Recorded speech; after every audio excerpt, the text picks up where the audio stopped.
online, 580wibw.com.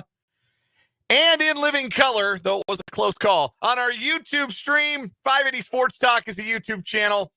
WIBW News on Facebook. However, wherever, whenever you're catching the program today, we sure appreciate you being a part of the audience. Thanks for tuning in here on 580 Sports Talk. My name is Dan Lucero. Spencer Dupuy will be along in a bit. Brendan Dworzynski is off today. We have got 3 hours of sports talk coming your way here on the Sports Voice of Kansas, and we are looking forward to hearing from you throughout the program today. We are going to talk some baseball on the show today here in the 3 o'clock hour. I know that's a strange thing to do. Playoffs started today. Royals are not a part of those. Instead, earlier this morning, we heard from General Manager JJ Piccollo and manager Matt Quatraro. They talked for 44 minutes.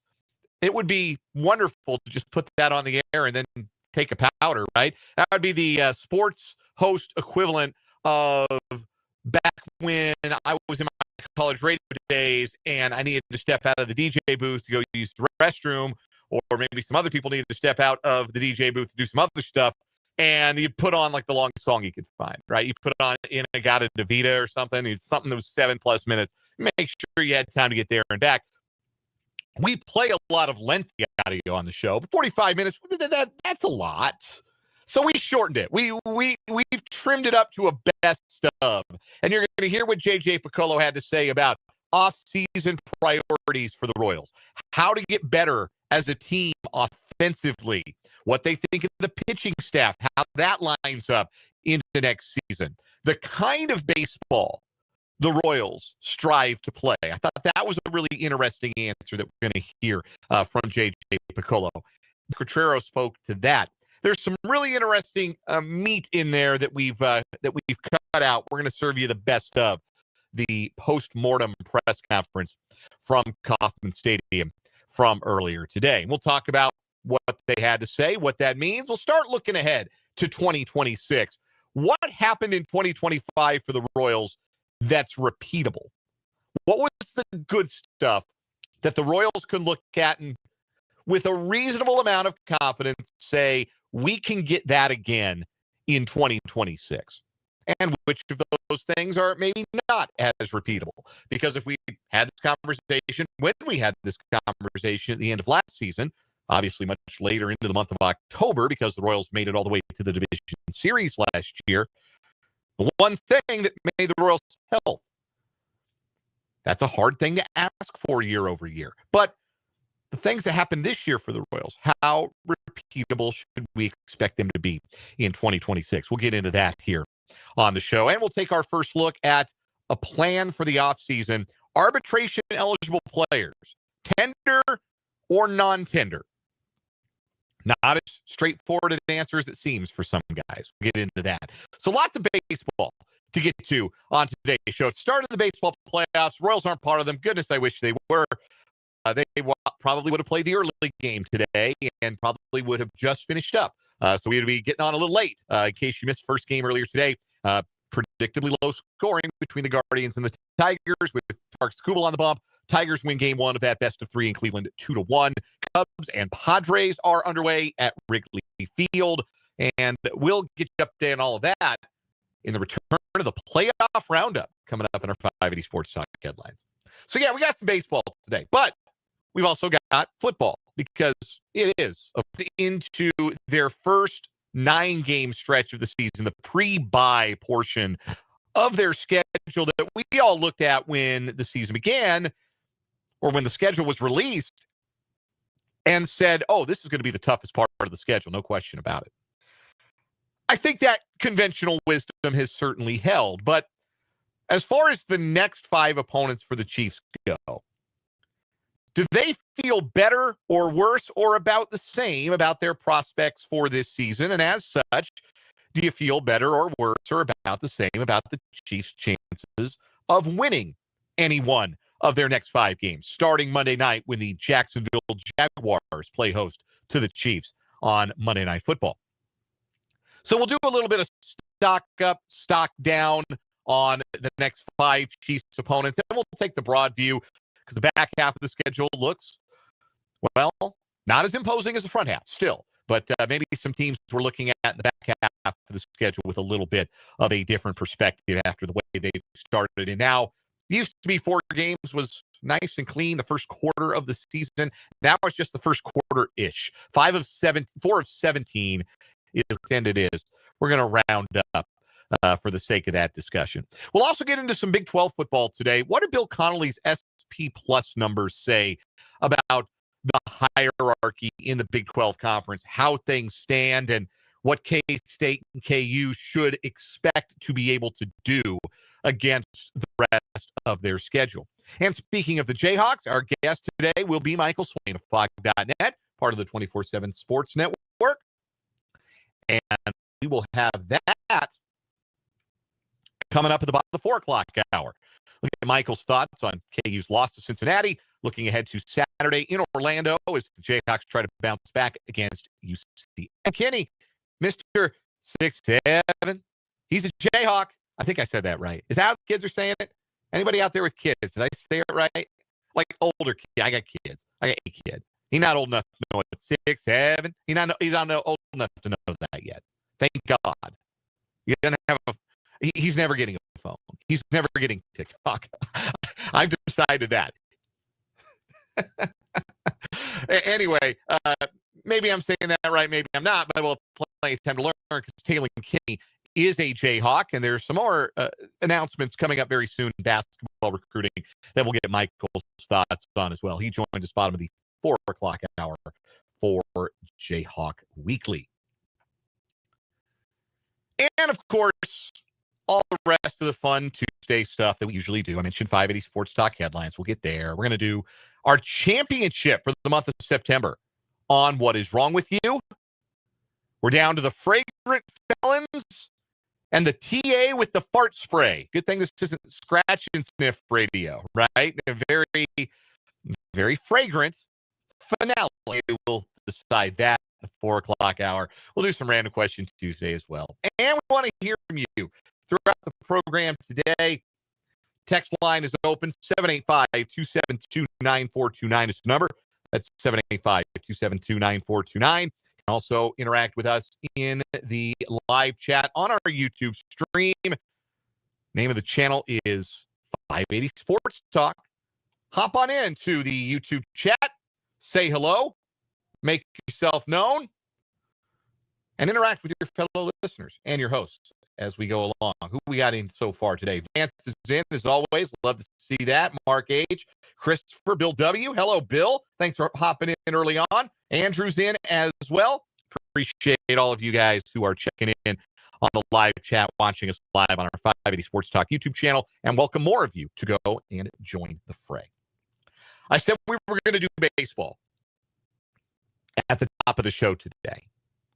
I'm going to start with some quick thoughts about 2025 and what's repeatable, what was good, what worked that the Royals can look at and count on for 2026 to a reasonable extent. Then we'll take a break, and then we'll hear from Matt Quatraro and JJ Piccollo. Not going to hold you. It's going to be mostly JJ's voice that you're going to hear. I think he had the more interesting insight. He started an answer session. I think Matt Quatraro only answered like 3 or 4 questions. A lot of the questions were directed towards JJ. And that, I think, is a consequence of the fact that the failings of the 2025 Royals had to do with their inability, roster building wise, to add enough on the offensive side of the ball. The Royals pitching, even despite all the injuries, was good enough to float them for the better part of the season, good enough to deliver a winning record for a second consecutive year, but not good enough to get back to October because there just wasn't enough offense, particularly with it was announced pretty formally at the press conference that hitting coach Alex Zumwalt, who was maybe the most maligned member of the Royals coaching staff since the Cal Eldred years, which are not that long ago, but you know what I mean. It was announced that Alex Zumwalt's going to be back for next season as the hitting coach. And look, at the worst of the criticism for Alex Zumwalt, it sure did feel like the Royals needed to go a new direction with their offensive philosophy, or at any rate, who was feeding their hitters information and advice. And the second half of the season hit, and the Royals were hitting the ball a lot better. They still ended up one of the worst teams in the league offensively, but things definitely turned in the second half. And I think that what you'll hear from JJ Piccollo is a desire to tweak how the Royals' offensive philosophy, their hitting philosophy, is maybe taught, maybe communicated. They still believe Alex Zumwalt's the best guy to head that operation, but it sounds like there could be some changes, if not direct personnel changes, then at least changes in terms of who reports to who talks to who's more of a presence in the locker room, in the clubhouse, on game days, that kind of thing. The coordination of the hitting coaching efforts may change, but it may just be rearranging deck chairs. So that'll be worth keeping an eye on as the offseason gets underway. So you're going to hear a lot more from JJ than you're going to hear from Matt, but we'll play that audio here in just a little bit. But what did work for the Royals in 2025? The first thing that worked, even despite the injuries, the starting pitching was really good. It was the top 10 starting pitching staff in terms of earned run average. That despite the fact the Royals had 6 different pitchers start 13 or more games, and then had 7 other pitchers start games this season. Although if you want to toss out the relievers who were starting obvious bullpen games and just count Ryan Bergert, Stephen Kolek, Bailey Falter, and Rich Hill as pitchers who made starts in July or later, you're still talking about 10 guys who made starts this past season, where in 2024, it was 6 guys. It was your opening day 5 and Michael Lorenzen, and that was pretty much it.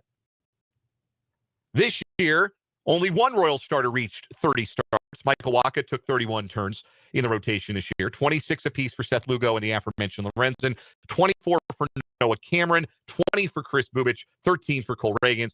Those are their 2 best guys right now, and they combined for as many starts, roughly, as Reagans himself made last season. But still in all, even though the faces changed and the number of innings you got from important guys changed, the results largely didn't. Royals starting pitching was still really ability to maintain that standard moving forward, because I think Brian Sweeney is really good at his job. I think what we have seen the last 3 seasons since Sweeney has been the pitching coach is not an accident. If it happens one year and you get some unexpected solid performances, or like if the only feather he had in his cap was Cole Reagans, that'd be one thing. Reagans coming over from Texas and immediately emerging as an ace. Like that would be one thing if that was the one feather in the guy's cap. But there are a lot of success stories. They have gotten some really good work out of guys. They've gotten durability out of Michael Wacha. Noah Cameron came up from the minor leagues and was immediately outstanding. He's not going to win Rookie of the Year. He's not going to finish second. Could he finish third? Like maybe. I don't know. He's going to be on some ballots. I'll tell you that. And that's not an outcome you would have expected from Noah Cameron when the season began. They got good work over from the Padres. So I really think Brian Sweeney knows what he's doing. And I think that the development of pitching at the major league level is maybe the most encouraging thing about the long-term direction of the Kansas City Royals. That I think they've got a guy in place who's a good communicator. I think they've got a pitching coordination staff in place to help guys really doing. And that's going to give them a chance to be in the mix year in, year out, because the organizations that maybe don't spend the most money, maybe don't have the biggest payrolls, but they know what they're doing when it comes to getting the most out of starting pitchers, those are the ones typically that play deep into the season, play into October. Cleveland has been an organization like that for many, many years. Where did Brian Sweeney come from? Right?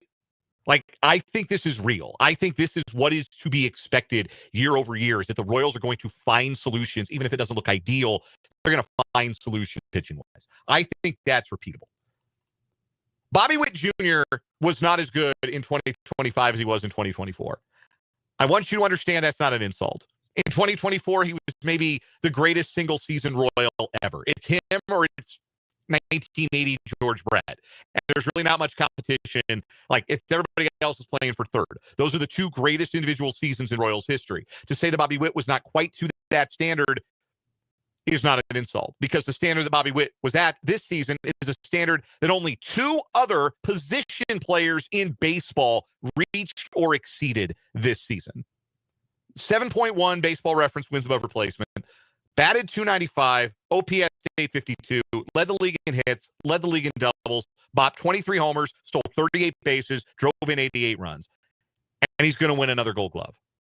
This is one of the 5 best players in baseball. You know what the other hardest thing to do is, if you are a team in the Royals, I don't want to say financial situation, but just living in the neighborhood that the Royals do, in terms of that are going to be on a team's payroll that is not in New York and not in Chicago and not in Los Angeles. The hardest thing to do is keep developing good pitching. I think the Royals have a solution there. The second hardest thing to do, get and keep a superstar. Royals have that figured out too. Look, man, there are 30 teams in Major League Baseball. How many of them would love to start roster building for 2026 with number 1 starter Cole Reagans and Bobby Witt Jr. at shortstop? I think at least 2/3 of the other teams in baseball would sign up for that immediately. It's such a great place to start. Maybe Bobby Witt Jr. isn't a 9-win player every year. So few guys are. But I think he's probably a 6 to 8 win player every single year. And if you're starting your lineup with, okay, we're going to write an MVP in 157 times, which is how many games he played this year, that's a pretty good place to start. What about Maikel Garcia's breakout? Was it real? 5.8 wins above replacement this year, batted .286, OPS 800, 16 homers, 39 doubles, 23 steals, solid defense at third, first All-Star appearance. I think he always had this in him. Even if this ends up being a career year for Maikel Garcia, I'm pretty sure he's a 3 to 4 win player with the solid defense, with the speed, with the ability to make hard contact, which finally started producing positive offensive numbers. And again, durability. That's a guy you wrote in the lineup 160 times this year. I really like Maikel Garcia. I'm really high on him. I think that there's a chance this was a career year for him, certainly. But would I bet on him being a consistently solid player? Would I bet on him being a 3-4 win guy next year? If that's your second best player, you can go to the playoffs on that. Just to give you an idea, the best everyday player for the Detroit Tigers this year, 3.1 wins above replacements. Their catcher, Dylan Dingler. The Royals' second best guy, 5.8. Of course, is that you had too many guys in the negatives, too much drag on the roster, ultimately doomed the Royals and underperformance in runners in scoring position situations. But we all know that. The thing that happened this year that I don't know that they're going to get next year, Salvador Perez and Vinny Pasquantino combined for 62 home runs and 213 RBI. That is a lot of the run producing on 2 guys. They have got to find some offense to take the burden off of those 2, particularly as Salvador Perez enters his age 36 season next year. Somebody needs to ease that burden. Because you're asking a lot of those 2 guys. And a lot was delivered. Career year for Vinny. Salvi did his thing. Salvi's 36 next year. You got to be a little bit realistic about what it is you're asking of him. Father Time's undefeated. Speaking of all of that, speaking of what the Royals need to do for next year, you've heard enough of me tell it. You'll hear it from JJ Piccollo, Matt Quatraro after we take this time out here on 580 Sports Talk.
329, just getting started on this edition of 580 Sports Talk.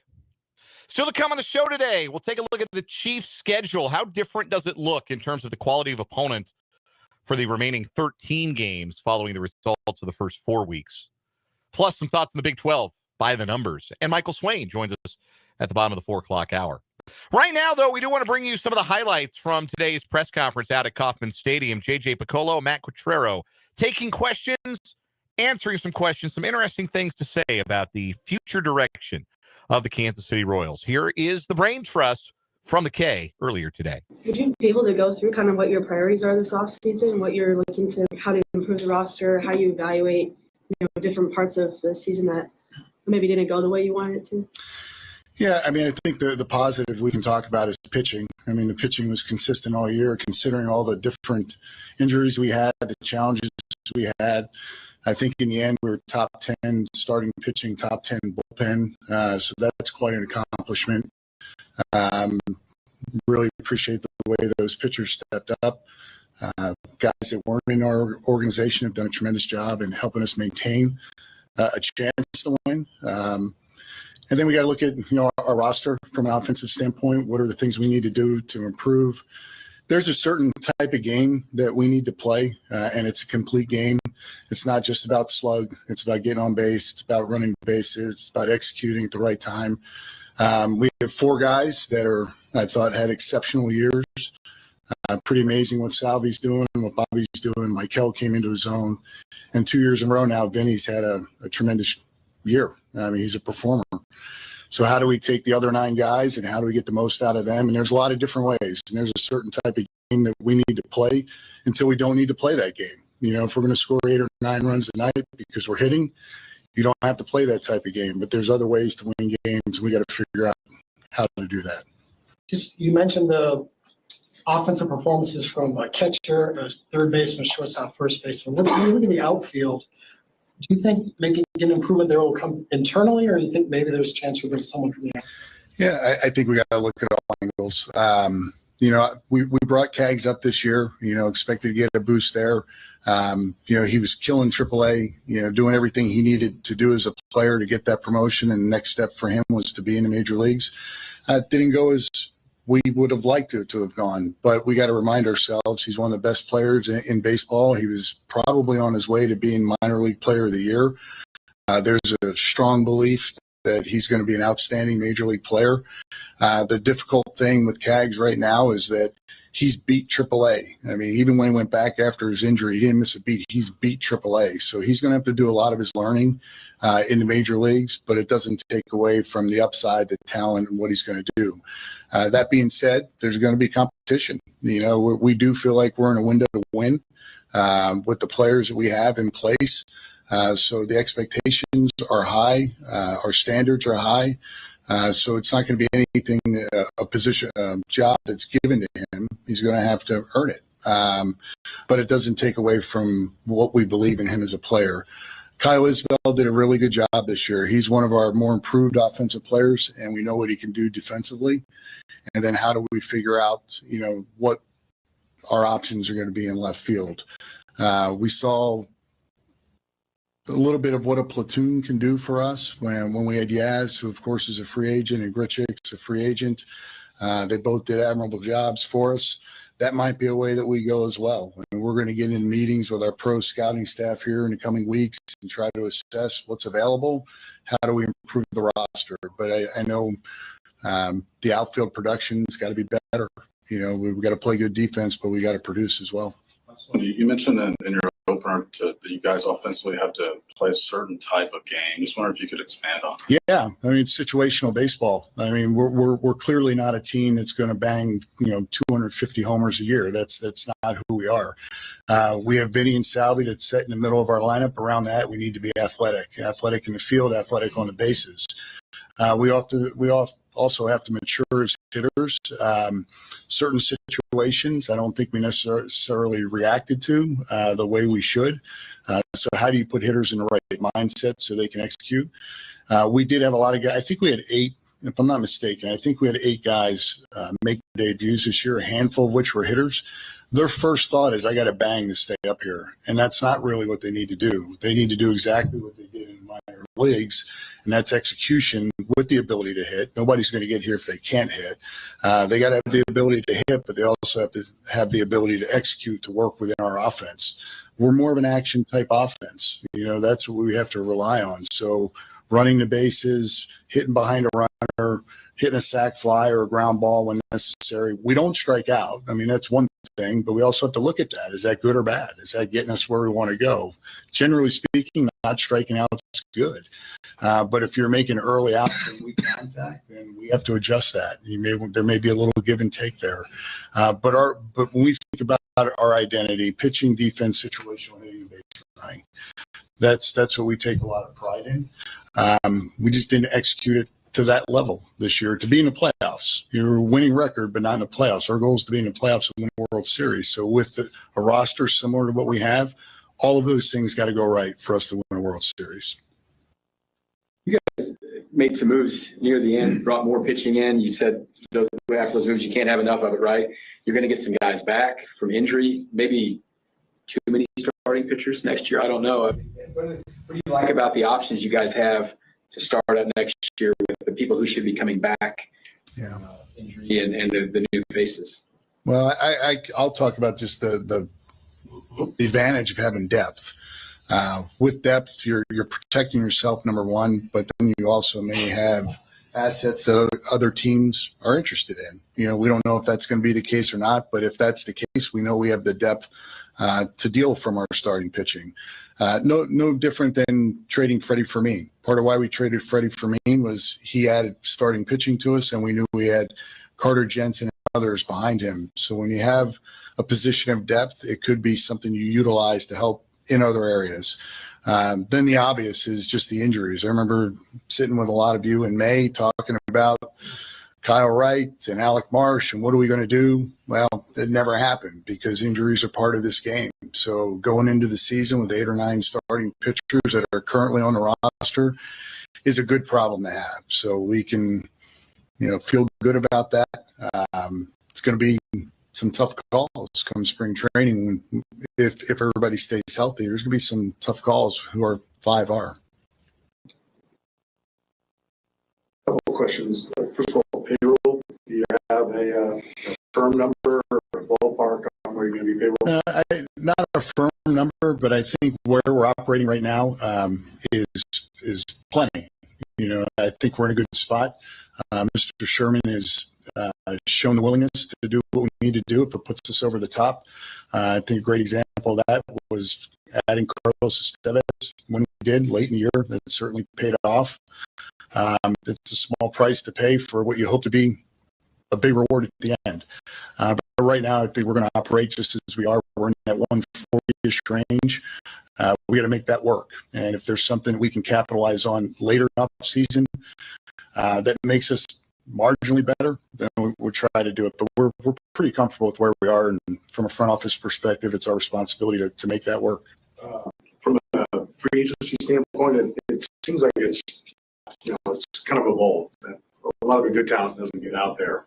You either have an enormous contract you got to take on, or you're maybe looking at leftovers. Is it more commonized in this climate? Yeah, I think when you look at some of the free agents to be, there's going to be some heavy price tags out there, and the supply and demand may not match up, which makes it a little bit more difficult to meet those asking prices. So we do have to think about all avenues, which the next one would be trade. We do have to think about that, and I like to think we haven't shown like an unwillingness to do that. I think we've made some moves along the way that have helped us. So that is an avenue we have to explore. And I think once we get into the off season, dust settles early November, we'll have a more clear picture of what other teams may be doing and who may be willing to trade. If it's not there, then you dive into free agency again and try to figure out how you can make your team marginally better if it's not a big name. So we just have to explore all of those different ways to make the team better. JJ, for you, just more on the pitching staff and just the evaluation of what you have when you do have a lot of guys who did start and just team bullpen. Just how would you assess that? Carlos had a great year, obviously, with the saves leader in the league, but the other guys? How would you assess those? Yeah, on the surface, years of control do matter. I mean, when we're looking to acquire a player, that always stands out. But what we can't control is what the other team thinks or what their evaluations are of your players. So, whether or not there's a match there, it's hard to tell. But years of control would matter, you would think, from an acquiring team standpoint. And who do they have and who do they like that we can work a deal out? From a bullpen perspective, Carlos did a tremendous job. And I think Lucas did a great job. He dealt with some injuries this year. I don't know, once he hurt his back, I don't know if he was ever really 100%. He wasn't putting himself in harm's way by going to compete, not having Hunter Harvey. I think early on, those first 2 weeks, we felt like, man, this could be really special, that back end of the bullpen. So when we think about bullpen construction, knowing having three guys at the end that have power, that have some experience, will be a goal of ours. But I don't want to take away from anything the rest of the guys did. I mean, they performed really well. I remember going through a point of the season where our bullpen was falling apart. Whether it was Daniel Lynn, John Helzerpa, John Schreiber, and John Bolin came up and did a great job. So they all filled in very well. But we all know in this game, when that back end is a lockdown bullpen, you're going to secure 3-2 wins and 4-3 wins. And we play in a lot of one-run games. I think we played in, if I'm not mistaken, 73 games that were 2 runs or less. And you're going to come out on the positive end of it if you're up a run. JJ, what's the desire propensity to talk to some of your younger guys about extensions, especially some of the guys going into arbitration this year? Yeah, that's always going to be on the table for us. I think we have some good candidates for it, but like most cases, there's got to be a willingness on both sides. It's definitely something we want to explore and see where they be. There's more positives than negatives, but it depends on what the goals of that player are and length of the contract and all those things, because we have to not only think about right now, if we're going to sustain any level of winning over a long period of time, you got to live in the now, but you also got to live in the future. So there are things that we would have to evaluate, but a lot of it starts with really the player's desire to be here and what type of extension are they looking at. So we will be talking about those. I never lost that feeling from these guys, and I'll tell you behind the scenes thing. When we were officially eliminated, so that it happened right before the game on Tuesday in Anaheim. So I had gone to the guys and said, "How do you want to play this out?" They looked at me like I was nuts. We're playing every day. All those guys wanted to play every day. Salvi, Vinny, Bobby, Michael, Diaz, Izzy had already gotten hurt. India, they wanted to play. They have a tremendous amount of pride in what they do as professionals. They have a tremendous amount of pride for this organization and for the city, as do we, obviously. And like JJ said, the difference in 1 win or 2 wins, if you're not making the playoffs, that's not where we're hanging our hat. But on the professionalism and the desire, I mean, you go out there in that game Sunday and Yaz is stealing bases. I mean, he's going to get a lot of kudos for the home runs, right? But he's stealing bases and trying to make a difference in getting 1 run. And you look at a guy like Daniel Lynch, came into a game with the bases loaded against Kurtz. He hasn't pitched in 8 days. He comes in there and executes 3 sliders to strike out one of the better hitters in the game this year. And the mood in the dugout was exactly the same as it had been in any game the rest of the year. They were trying to win. We were trying to execute. And I think that's what, to answer, Jalen's question from earlier, is what their standards are for themselves. And that's what gives me the belief that this is a winning, this team won more than it lost, but this is a winning culture and a winning environment, that they have that amount of pride in what they do. I thought that last question there from Matt Quatraro, that last answer, was really revealing about this Royals clubhouse, this Royals season, that it meant something to them to finish with the winning record. And that is the kind of thing intangibly that gives you belief that 2026 can be better, because that is not going to be a satisfied clubhouse. They had the taste of the postseason in 2024. They're going to want more in 2026 after missing out in 2025. Got coming up on the other side of this break. This is 580 Sports Talk and 580 WIBW.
There's some good conversation going on in the YouTube live chat right now. Catch the show on our YouTube channel, 580 Sports Talk.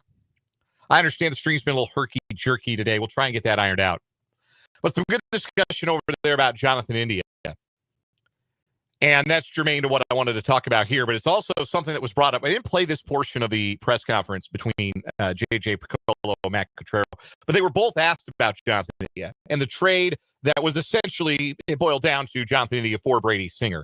And JJ Piccollo said, hey, look, we'd make that trade again, given where we were and what we felt like we needed and pitching being a strength we felt like we could trade from. And I'm paraphrasing here, that they would make that trade again. And both JJ and Q kind of admitting workout. Like what they had envisioned and what it ended up being with Jonathan India didn't work out. And they mean it in the sense of they thought he was going to be the everyday third baseman. And two things happened. Number one, Michael Massey stunk out the joint and got hurt. And number two, Maikel Garcia started playing one day and then just didn't stop. Started hitting and didn't stop. So that sort of forced Jonathan India back over to second base, which had been his familiar position. They tried him some in left field. That was a mess. He doesn't really have a position. Like, Jonathan India is not a perfect player, and he's certainly not going to help you defensively anywhere you put him. So he better hit. And he didn't really hit. this year. And some of that was the physical challenges, the moving around the diamond. I've always believed a settled ball player is the one that's going to hit the best when they know where their defensive home is and they're not having to worry about defense because they're not working on anything. They just know. Like Bobby Witt Jr. has to worry about playing shortstop defense. It's just what he does. And I think that those are special guys. Your Ben Zobrist, your Sean Figginses, that's an old school name for you. Like those guys are rare. Usually you look up, you see utility man. Oh, he plays 5 different positions. Oh, cool. What did he hit? 220. So I think a settled ball player is an effective ball player. And I think that was a big part of the reason why Jonathan India wasn't settled. The Royals have to make a decision on that because he's one of several players who is arbitration eligible for the coming season. And the arbitration eligible list is interesting. And again, a quick summation here of what that means. When you become arbitration eligible, you can be tendered a contract and you can negotiate that as a player, your representation. You can negotiate and then you can find some place to land on a 1-year contract. Sometimes the player and the team are really far apart, so they have an arbitration hearing and an independent mediator decides who gets paid what. But you can also have a player who's arbitration eligible and you say, hey, thanks, but no thanks. We're going to non-tender this player. We're not going to tender a contract for next year because we don't want this player on the 40-man, this player's plus requirements, whatever it might be. Like that might happen to a few guys who are arbitration eligible. Like Dairon Blanco is ARB eligible. The Royals could non-tender him. MacArthur, honestly, like they might non-tender him and then try to sign him to a minor league deal because it's been so long since he's pitched in a major league game. They could non-tender Taylor Clark. Even though he had a fine year, you can find a Taylor Clark. And the proof is the Royals have found a Taylor Clark not once but twice. So there's no sense in going through the arbitration process with a player that, you know, you can find somebody who can give you very similar production, probably in your own minor league system for less than you're going to pay a guy who's 3rd-year arbitration eligible. But Chris Bubich is arbitration eligible. They're going to tender him a contract. John Schreiber, I think they will tender a contract. Kyle Wright, being an effective major league pitcher, the Royals might say, hey, thanks, but no thanks, or try to get him back on a minor league deal, remove him from the 40-man. MJ Melendez is ARB eligible. I know he's a bit of a punchline around here, but do the Royals give that one more go? Just you're not going to have to pay him a lot in arbitration. One more go, keep him around, see if something finally clicks. He's not quite to his late 20s yet. Kyle Isbell will certainly be tendered a contract. Michael Massey will be. Daniel Lynch will be. Angel Zerpa will be. Vinny Pasquantino, Maikel Garcia, Lucas Ersteg are all going to be tendered. There's interesting discussion there from JJ talking about in particular who they were talking about. And that's a longer discussion for another day about what an extension for any of those, Pasquantino and Garcia in particular, might look like. But Jonathan India is arbitration eligible. And I said during the season, I wouldn't be surprised if they non-tendered him. I really wouldn't. I wouldn't be surprised if they looked at Jonathan India and said, hey, look, we got our 3rd baseman. We're going to give Massey one more run. We don't really have the stomach to pay you $6 million if you're only going to get on base at a 320 clip. And you're not going to really help the ball club. He was not a helpful player in 2025 for the Royals. He just under half a win above replacement, a 323 on base, and no real place to play next year. If you believe in how Massey finished the season and you want to give him another go at second base last year for less money than you're going to have to pay Jonathan India, then I could see India being non-tendered. I really could. We'll take a timeout. We'll come back. We'll wrap up this 3 o'clock hour for 580 Sports Talk.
Wrapping up this 3 o'clock hour of 580 Sports Talk, and Lucero here with you.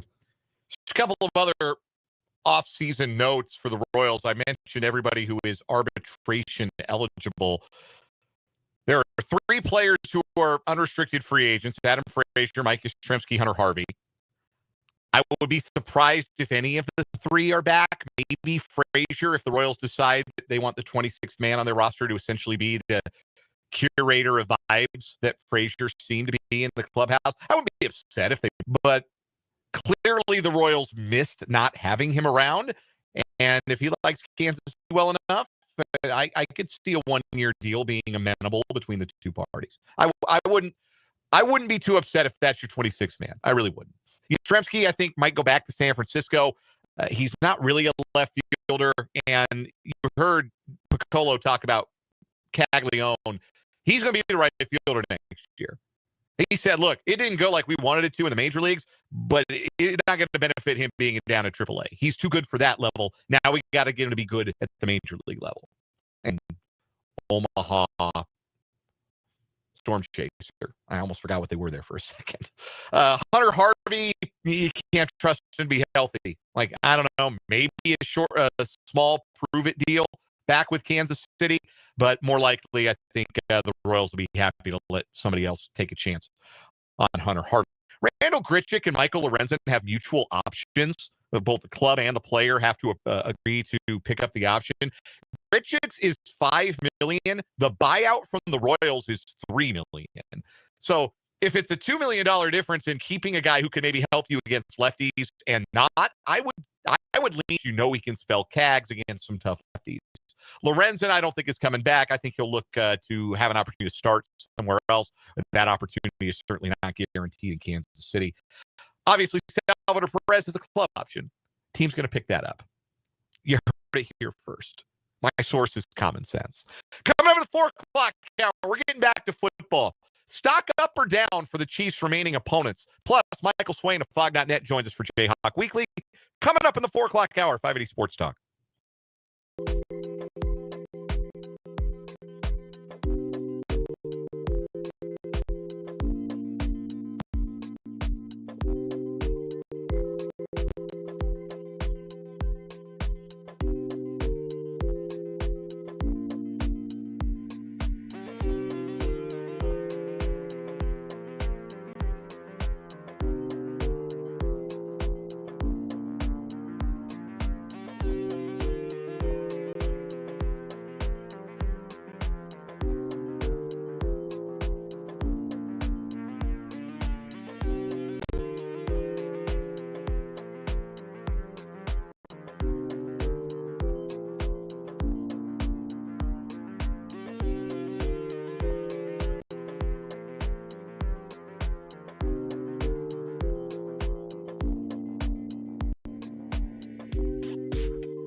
Let's get it. 580 Sports Talk, hour number 2 on this Tuesday.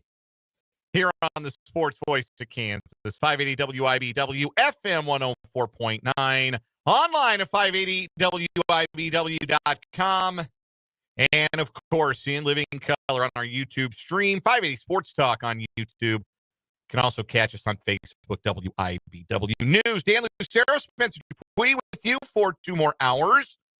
I'm here today. That means I didn't get jury duty. I did not get summoned. Hey, that's good. I'm back. It would have been weird if I was here, but you weren't here after I was gone yesterday. Yeah. So it would have been like flipped. Yeah. Thankfully, I don't know if thankfully is the right word, but it so happened that I did not. I was joking about it yesterday with Brendan. I got my first jury duty summons of my life for this week, but my group didn't get called. So I'm here. I'm here today. I'm here with you. We are here with you until 6 o'clock, talking some sports here on the Sports Voice of Kansas. Great sports day. I've got the baseball playoffs on. You can kind of see that I do in the reflection. If you really look hard at the YouTube stream, you can see the game. Yep. I don't think that's going to get us taken down or accused of retransmitting or rebroadcasting without permission. I don't think so, because you'd have to like zoom in on your YouTube page. And then it would still be in reverse because it's a mirror flipped. But yeah, I've got the Cubs Padres game on over my shoulder. Cubs leading that one 2-1. So you know our guy BD's happy. Top of the 8th inning at Wrigley Field. What's the score? 2-1. Okay, he's sweating out the last 2 innings. Listen, it's playoff baseball. You're sweating it out. Yeah, it was 11-0 with 2 outs, and then earlier today it was the Tigers over the Guardians 2-1. So I am a Guardians bandwagon fan for the playoffs. Okay, we can do this now. I do not believe in bandwagoning for the playoffs necessarily. There's a meaning. I have a reason though. Okay, what's your reason? Guy that I covered, that I got to talk to at the last place that I worked at, he was drafted by the Guardians, and he's their like last guy on the playoff roster. Who is it? Chase DeLauder. Oh yeah, the kid they just called up. He's never played in a major league game, but he might play his first big league game in the playoffs. Yeah, and he only has had 135 at bats in AAA this year. Yeah, he gets hurt a lot, unfortunately, but yeah, that is the reason why I'm rooting. I'm rooting for him to get into a game and play in the playoffs. Sure, that'd be crazy. Yeah, I respect that. If the Cubs had my guy Eli Morgan on the playoff roster, I'd probably be pulling for him. Eli, the son of one of my dad's very good friends from college. But I am not a believer necessarily in bandwagoning for the playoffs. I derive much more pleasure in being a hater in the playoffs, because you know what the playoffs are? You know what a playoff bracket is? It's a loser generator. Think about it. There are 12 teams that make the Major League playoffs. You know what 11 of them are going to do? Lose. And you get to choose how much you enjoy the misfortune of any one of those 11 teams. Because even though there is going to be one team that raises the trophy at the end, 11 of them will not. And you can enjoy the Yankees crashing and burning, or the Dodgers choking, or the Padres continuing to be the Padres, or whatever it is. Whoever you want to hate on them. That to me is a more fun way to consume the postseason. Once I discovered and decided that I'm just going to treat the bracket like the loser generator that it is. But I am specifically not rooting for a team that I think many people will embrace this month as America's team, because they might be the best team in the American League, and that's the Seattle Mariners. Seattle Mariners, I don't think they're the betting favorite, but I read the Fangraphs had a big playoff preview, and they said the Mariners are the favorite to win the whole thing. And I thought to myself, I hope that doesn't happen, because here's the thing about the Mariners. Do you know how many World Series the Seattle Mariners played in? I don't. That's fine. They've never played in a single one. I didn't think so, but I didn't want to say one. Not a single one. The Padres have never won one. And look, I am of a big belief that misery loves company. My own favorite team has never won a World Series. So until my team wins the World Series, I don't want anybody else to experience it for the first time either. That goes for the Brewers too. So if your team is a plucky underdog, never won it, or maybe it's been a long time, like the Reds haven't won since 1990, I don't care. I don't want something good to happen to you. You know who that good thing should have happened to? Me. It should happen to me instead. Happened to me in 2019? Yes! See, you get it. You understand. And I was mad when it happened.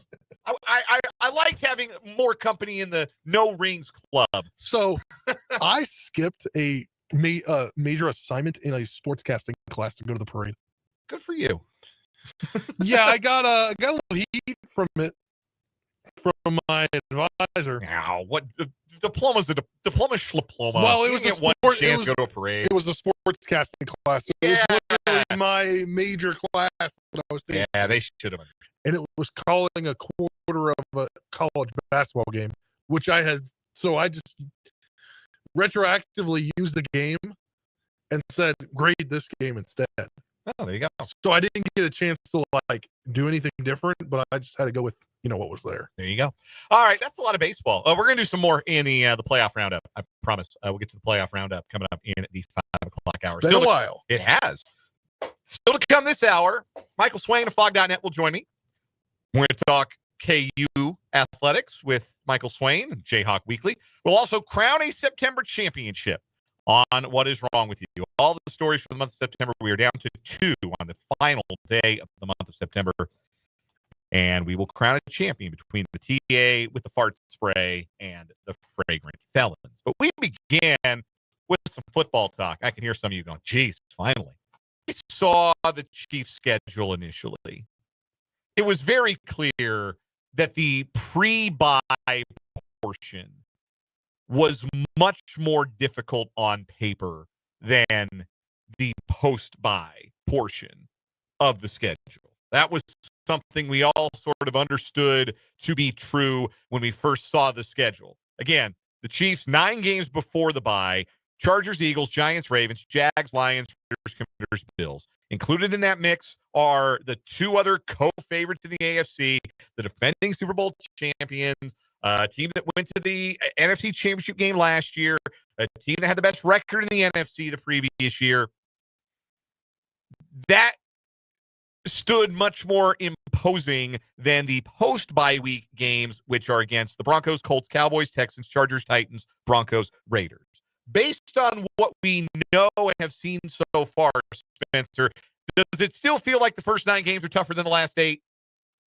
Yes. Yeah, kind of a no-brainer, right? Like not a whole lot else that to be said about that. But how much tougher is the question that I'm interested and concerned with answering here today. We want to hear from you throughout this segment, by the way. Hit us up on the text line, 785-272-9429. You can hop into the YouTube chat as well. Welcome to all of our YouTube viewers and chatters over at our YouTube channel, 580 Sports Talk. Subscribe to the channel if you have not done so already. We're looking to add subscribers. Our stretch goal is 900 subscribers. When we get there, we're all going to sing for you. That's not a threat. We're going to have fun with it. It'll be 580 Sports Talk karaoke when we get to 900 subscribers. If you haven't subscribed yet, no day like today to go smash that subscribe button. 580 Sports Talk on YouTube. So we'll start with this week's opponent for the Chiefs. The Jacksonville Jaguars are 3-1. I've seen at least one set of power rankings. Quick aside here, is anything lamer than power rankings? Like, what a waste of time. I know that people click on them, and so I know that every website under the sun does their power rankings. But oh my God, who cares? You know what the power rankings are? The standings. Like, the only power ranking I care about is who wins at the end of the year. The only power rankings that really matter are the standings. Like, do you win your division, or does Chud Butley from the San Diego Union Tribune think you're actually the 13th best team in the end? That being said, I did see a graphic for the Athletics power rankings today, and they had the Jaguars rated above the Chiefs, and that made me laugh a little bit. The Jaguars are 3-1, and they have gotten to 3-1 with some impressive defensive performances. They have forced 13 turnovers in their first 4 games this season, including 4 in a 26-21 win over the San Francisco 49ers on Sunday. They also have wins over the Panthers and Texans at home. Their lone loss to the Bengals in the game where Joe Burrow got hurt. Are the Jaguars better than you expected they would be? And are the Jaguars good? I have 2 different answers to that question, because I do think that they have started promisingly, but I'm not convinced that they're good. I feel like they're more lucky than good 4 games in. What's your read on them, Spencer? I think, let me do some double checking here. But I think defensively, they're a good squad. I think they have the most turnovers in the NFL through the first few weeks of the season. But obviously, like, they're hard to read because they're just like they're not at the top echelon, but they're not like, they haven't separated themselves, I don't think, from the middle of the squad to be in the top echelon. Do you know what I mean? Yeah. Like they're, to me, they're still a meddling team that is just like not reached the status of perennial playoff team. So they have, again, really thrived on turnovers. It's 13 in 4 weeks, and that includes 4 fumbles recovered. And on offense, they've only turned it over 4 times, and they haven't fumbled once. And it feels like being +9 in the turnover department. Now you run into a Chiefs team that's turned it over once all season in their first 4 games. I think that if the Jaguars do not generate turnovers against the Chiefs, I don't think they'll beat them. Yeah. And I do think that the more concerning thing for me is offensively, the Jaguars can run it a little bit. And last season, Buccaneers.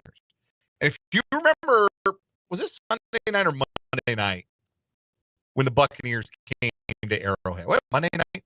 I think it was Monday. It was a primetime game for sure. I think it was Monday night. I think you're right. The opener and the Ravens, nobody had run the ball worth a damn on the Chiefs all season. Nobody had run it at all. And sounds familiar. The Buccaneers ran it a little bit against the Chiefs. 5 yards a carry, 19 carries for 95 yards. They didn't have any one guy who was a breakout star rushing-wise, rushed for a bunch of yards. It was really a team effort, but they schemed some stuff, and they had some success on the ground. And so far this season, that's where the Jaguars have had their most offensive success. They're averaging 5 yards per carry as a team. Their success rate on the ground is up over 51%. Travis Etienne is averaging 6.1 yards per rush and nearly 100 yards per game, finally delivering on some of that promise that he had coming out of Clemson. So this is a team that can run it a little bit. The Chiefs, though, on the flip side, they didn't let Derrick Henry cut him to smithereens. I feel like you're talking about ETN. Like, you have to look back, and they played a bad Panthers defense where he averaged nearly 9 yards a rush. Yeah. 16 carries for 143 yards. And, well, he had 19 for 124 against San Francisco. Yeah, but you know, it is fair today, which is the Houston defense. ETN had 3.5 yards per carry. Exactly. 16 for 56. There's a wide range of what he does. That is fair to point out. So I do think that this is a team, like you look at Trevor Lawrence's numbers, he's completing less than 60% of his passes. He's thrown 4 picks in 4 weeks. He is avoiding sacks, which is good, avoiding the big negative plays, but not avoiding the turnovers.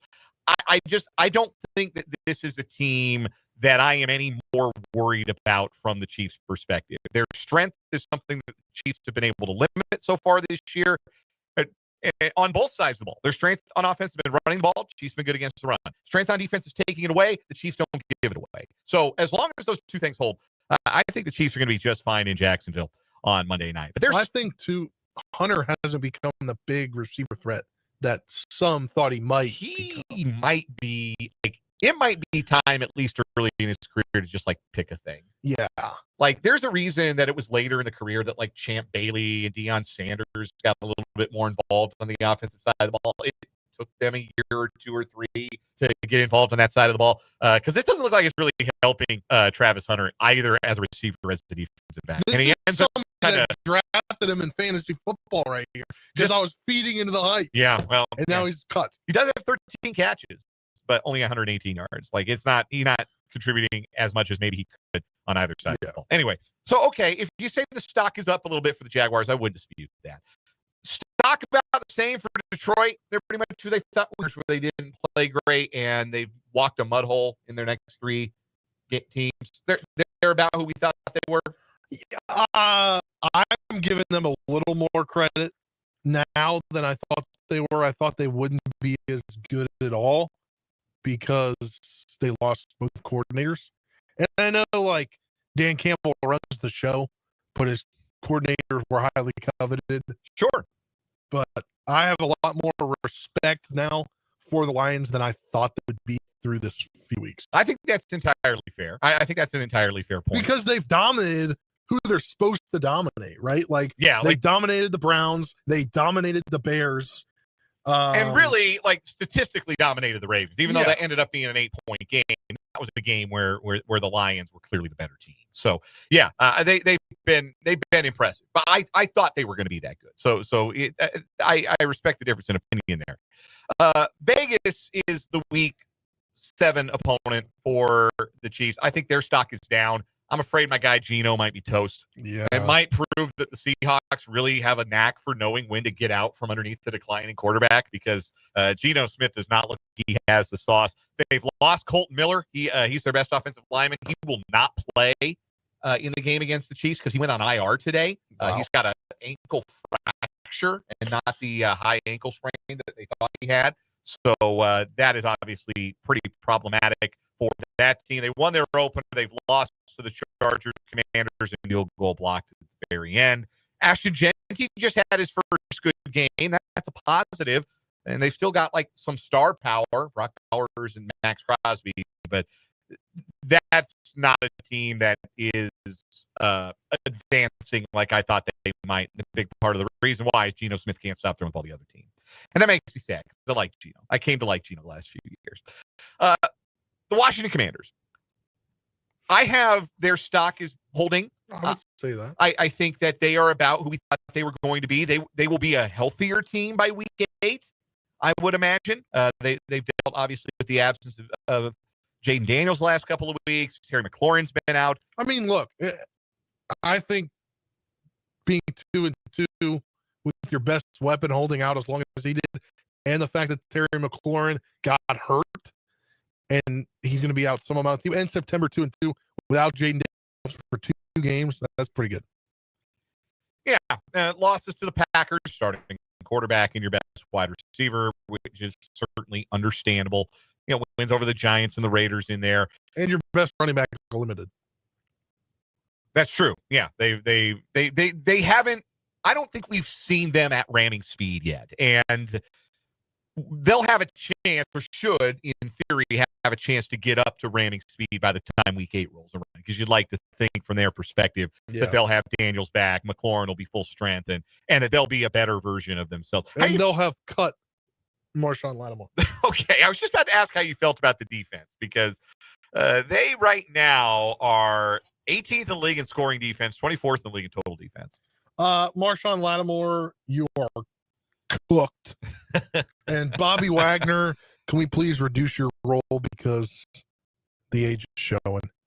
He gave up a horrible run the other day where he just got completely cut off and couldn't get to the outside to contain him to the sideline. Sure. And give like a 15-20 yard run. And I think 5-6 years ago, Bobby makes that stop. Probably. They've got the Chargers this week, which would be interesting. The other thing notable about the Commanders, they've only forced 1 turnover all year, not taking the ball away. Buffalo, week 9 for the Chiefs. I think their stock is holding. If anything, I feel a little worse about their defense than I did coming in, with the caveat that the last 2 weeks they haven't had Ed Oliver and Matt Milano, and those are probably their 2 best guys. But they also don't play in the secondary, which should have Patrick Mahomes and company licking their chops. They'll have Rashee Rice back, of course, for that game. Josh Allen is still very much Josh Allen. The Bills' offense is every bit as potent, every bit as dangerous as you would expect with that guy at quarterback, with guys like James Cook on offense. But yeah, if anything, for me, they're a hold on their stock, maybe slight dip, because I think their secondary has actually ended up being a little worse than we anticipate. That could be that team's fatal flaw. As far as the second half of the season, it does kind of divide nice. 9 games in before the bye, 8 games after. I'd say his stock is leaning up for Indianapolis, even though they're coming off their first loss. They seem to be a team that kind of has their identity, understands who they are, and they probably don't lose that game if A.D. Mitchell doesn't go bonehead mode and drop the football before he crosses the goal line at the 1. Like, what are you doing, man? Their stock is up. I'd say stock's down. I can't say it better than Cam Ward did. If we keep it a buck, they asked. I can't believe he. I hope he got reprimanded for that press conference. That's the quote of the year so far. I mean, I just can't believe. I thought it was AI. I thought there's so many of those AI press conference videos going around. I thought it was AI. If we keep it in a buck, we asked. Right? No lies detected there. No. Cam Ward, the Titans are very stinky.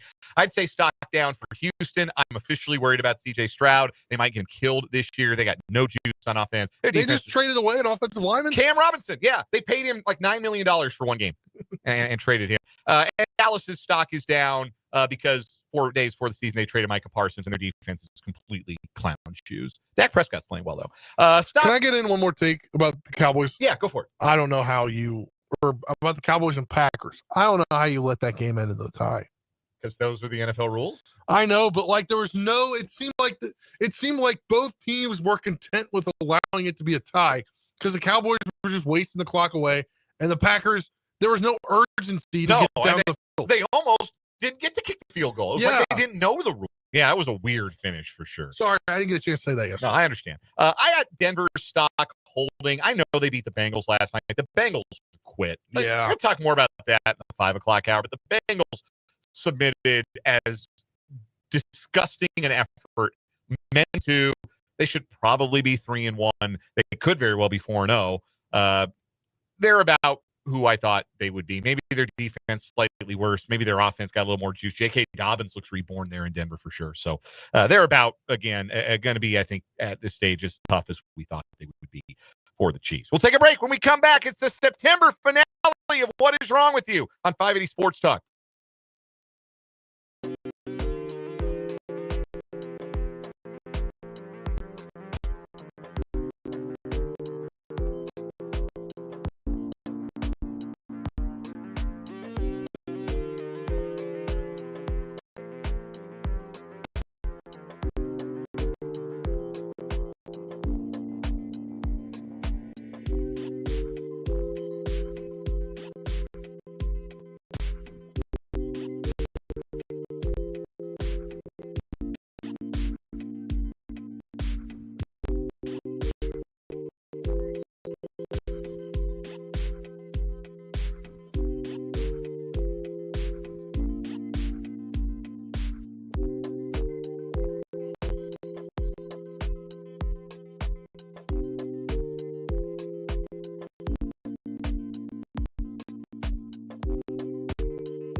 It is time to crown a champion for the month of September in What Is Wrong With You. We are down to 2 malodorous stories competing. It is the most fragrant of September finales. I said in the 3 o'clock hour, Spencer, you were out. I said, it's a good thing this isn't scratch and sniff radio that we're doing here for the What Is Wrong With You September finale. In one corner, we have the fragrant felons from Santa Barbara County in California. Lovely Goleta, California. Shout out to Cal Taco. I still think about Cal Taco. These gentlemen all have names: Miguel Hernandez, Rigoberto Andrade, and Jose Reyes, all from Jose Reyes, like former MLB player? not No. that Jose Reyes. This Jose Reyes less of a scumbag than that Jose Reyes, as it turns out. So those three gentlemen, all from no, they're not all from SoCal. No, two of them are from NoCal. Rigoberto Andrade is from Santa Clara. Jose Reyes is from San Jose. Miguel is from Santa Barbara. He must have been the one that told him, "Hey, I got the hookup on some. I know we're going to steal some cologne, some perfume. We're going to the Camino Real marketplace in Goleta, and we're going to steal from the Ulta Beauty. We're going to flee the store in a red sedan with $2,000 in perfume and cologne." And somebody got their license plate number. Deputy ran them down, pulled the car over, walked up to the car, and it reeked of cologne and perfume. That's how they knew they had the right guys. They were all booked into jail for felony organized retail theft. So that's one story. The other story is the TA with the fart spray. He was a teaching assistant at West Florence High School in Florence County, South Carolina. Alexander Paul Robertson Lewis. And between August 25th and September 19th, he sprayed an internet acquirer at the school. And it was used on multiple occasions, and over time, it resulted in a disruption of the school, children requiring medical attention for respiratory issues, and it incurred a bill of over $55,000 for inspection and damage to the school's air conditioning system. Wow. As close as the Santa Barbara County story is to my heart, like, I know where that Ulta Beauty is. I could take you there. I know where they got on the 101 and what direction they headed. I know that part of California like the back of my hand. So it is very near and dear to my heart. But I am still voting for the TA with the fart spray this month. And the reason that I am voting for the TA with the fart spray this month is because he did $55,000 worth of damage to the school's air conditioning system. That is nuts. Like, it's one thing to do a prank. Like, you set it off one time in the back of the class. Oh, man, it's really funny. It smelled like somebody died who bought liquid ass on the internet and sprayed it. That's very funny. He did it over the course of a month. Kids had to go home sick. The fact that this is He an made adult, people sick. this is an adult, not a teenager. Yeah. It's unbelievable to me that he would think that was acceptable behavior. And the damage that was done with a little $10 thing of fart spray from Spencer's Gifts or wherever he bought it from, just mind-boggling. He made kids sick. Kids had to go home from school sick because the fart spray man struck where they happened to be during the day. Who is your vote? That's my vote. All right. Call it a clean sweep. It is the TA with the fart spray who is moving on to our December Tournament of Champions. You'll see him again in the December Tournament of Failed Champions. And we'll start a new month of What Is Wrong With You tomorrow. We'll take a time out here. When we come back, it's Jayhawk Weekly with Michael Swain of Fog.net here on 5 Sports Talk.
We are joined on the Fleming Place Wine and Spirits hotline by Michael Swain of Fog.net, part of the 24/7 Sports Network. Joins us every Tuesday at this time for a little segment we call Jayhawk Weekly here on 580 Sports Talk. Remember to check out Michael's great work at Fog.net and become a VIP subscriber to get it all over at the 24/7 Sports Network. Michael, the theme of the Saturday loss for the Jayhawks against the Cincinnati Bearcats was how familiar, in a frustrating sense, it felt for KU to lose a game from a winning position late, win for the one stop or one less mistake on offense. You come away with a good win and feeling like you're in really good position in the Big 12. Instead, it feels like one that got away in a way that, again, just felt a little too familiar for this team the last couple of years. Yeah, it's definitely I don't know if you can call it the playbook, but man, really since the start of the 2024 season, this has been, when KU loses close games, it looks a certain way. And this is the way it goes. You can look at the end of the first half really as one of the first times where some of that popped up. You know, KU was a big 40-plus yard run, reminiscent of the Missouri game, right, when Hardy had that long run at the end of the first half in Columbia. And it sets up a field goal. And look, a field goal would have been pretty nice to have back for KU at the end of the game, right? You're talking about all of a sudden, you know, it's a tie contest, or, you know, maybe Cincinnati's going for two to try and, you know, go up by 1 point.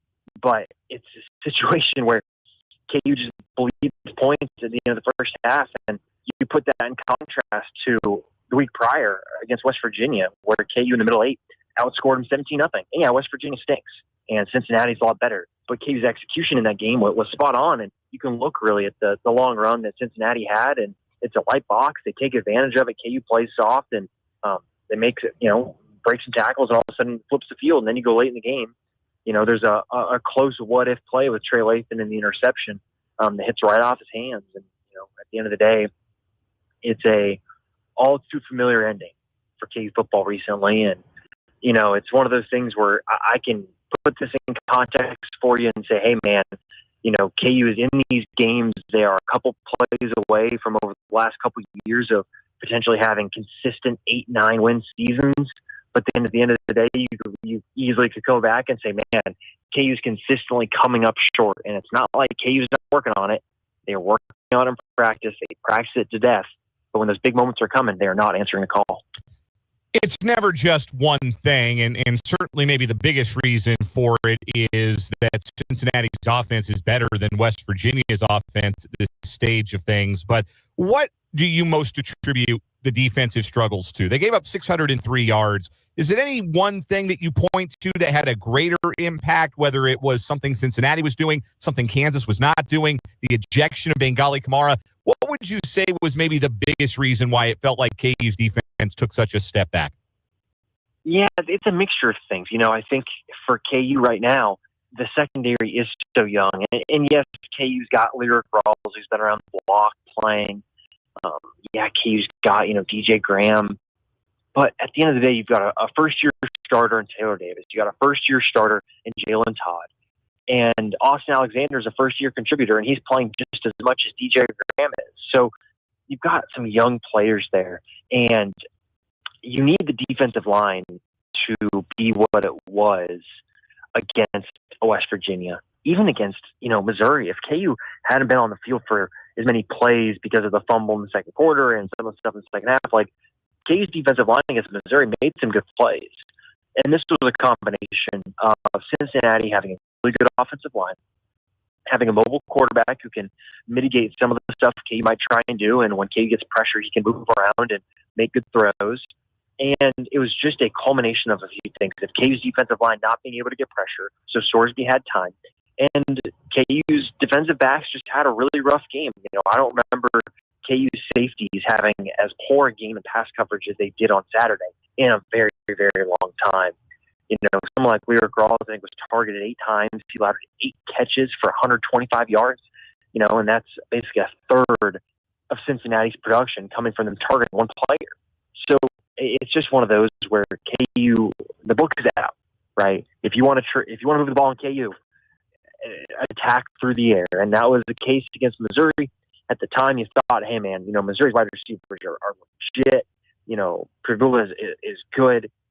That's what it is. But now I think you're seeing that, okay, a team like Cincinnati that has solid wide receivers. I think Scoresby's a better quarterback maybe than Pavula, but it's neck and neck. There's not much difference. And he was able to really attack. So for KU, I think it comes down to pass coverage. And if KU can just get to the quarterback a little bit more consistently, I think that mitigates that weakness that KU has in the secondary. We're joined by Michael Swain of Fog.net, part of the 24/7 Sports Network. This is Jayhawk Weekly here on 580 Sports Talk. Boy, people weren't lying about Emmanuel Henderson all summer and fall, were they? No, they were not, man. He is fast. He is very fast. And I think the more impressive part is that second touchdown catch, right, where he catches it kind of behind his body, he somehow keeps his balance, and then is able to kind of break away for the touchdown. Man, he's just a big-time player. And you look at the performance, I think it was one of the fifth or sixth most productive wide receiver performance in Kansas football history. Like, it was a big-time showing from him, most wide receiving yards since Steven Sims against K-State in 2017, I want to say. Look, he can rip off big plays, but I think the more encouraging part is maybe a couple of those catches over the middle where it is more down to, it's not him just running in a straight line and just being faster than someone and getting open that way. It's from a good route run that he is able to get open. That's one of the more encouraging parts. So really interested to see what happens. Teams are going to latch on to the fact that Emmanuel Henderson is a game-breaking player. And what are teams like UCF or Texas Tech in the next couple of weeks going to do? Because they're not going to just line up and play man coverage with Emmanuel Henderson without help over the top. They're going to find other ways to really try and slow him down. And so it's going to be an interesting kind of chess match to see what other teams do and how Jim Zebrowski and KU coaches kind of counter against that.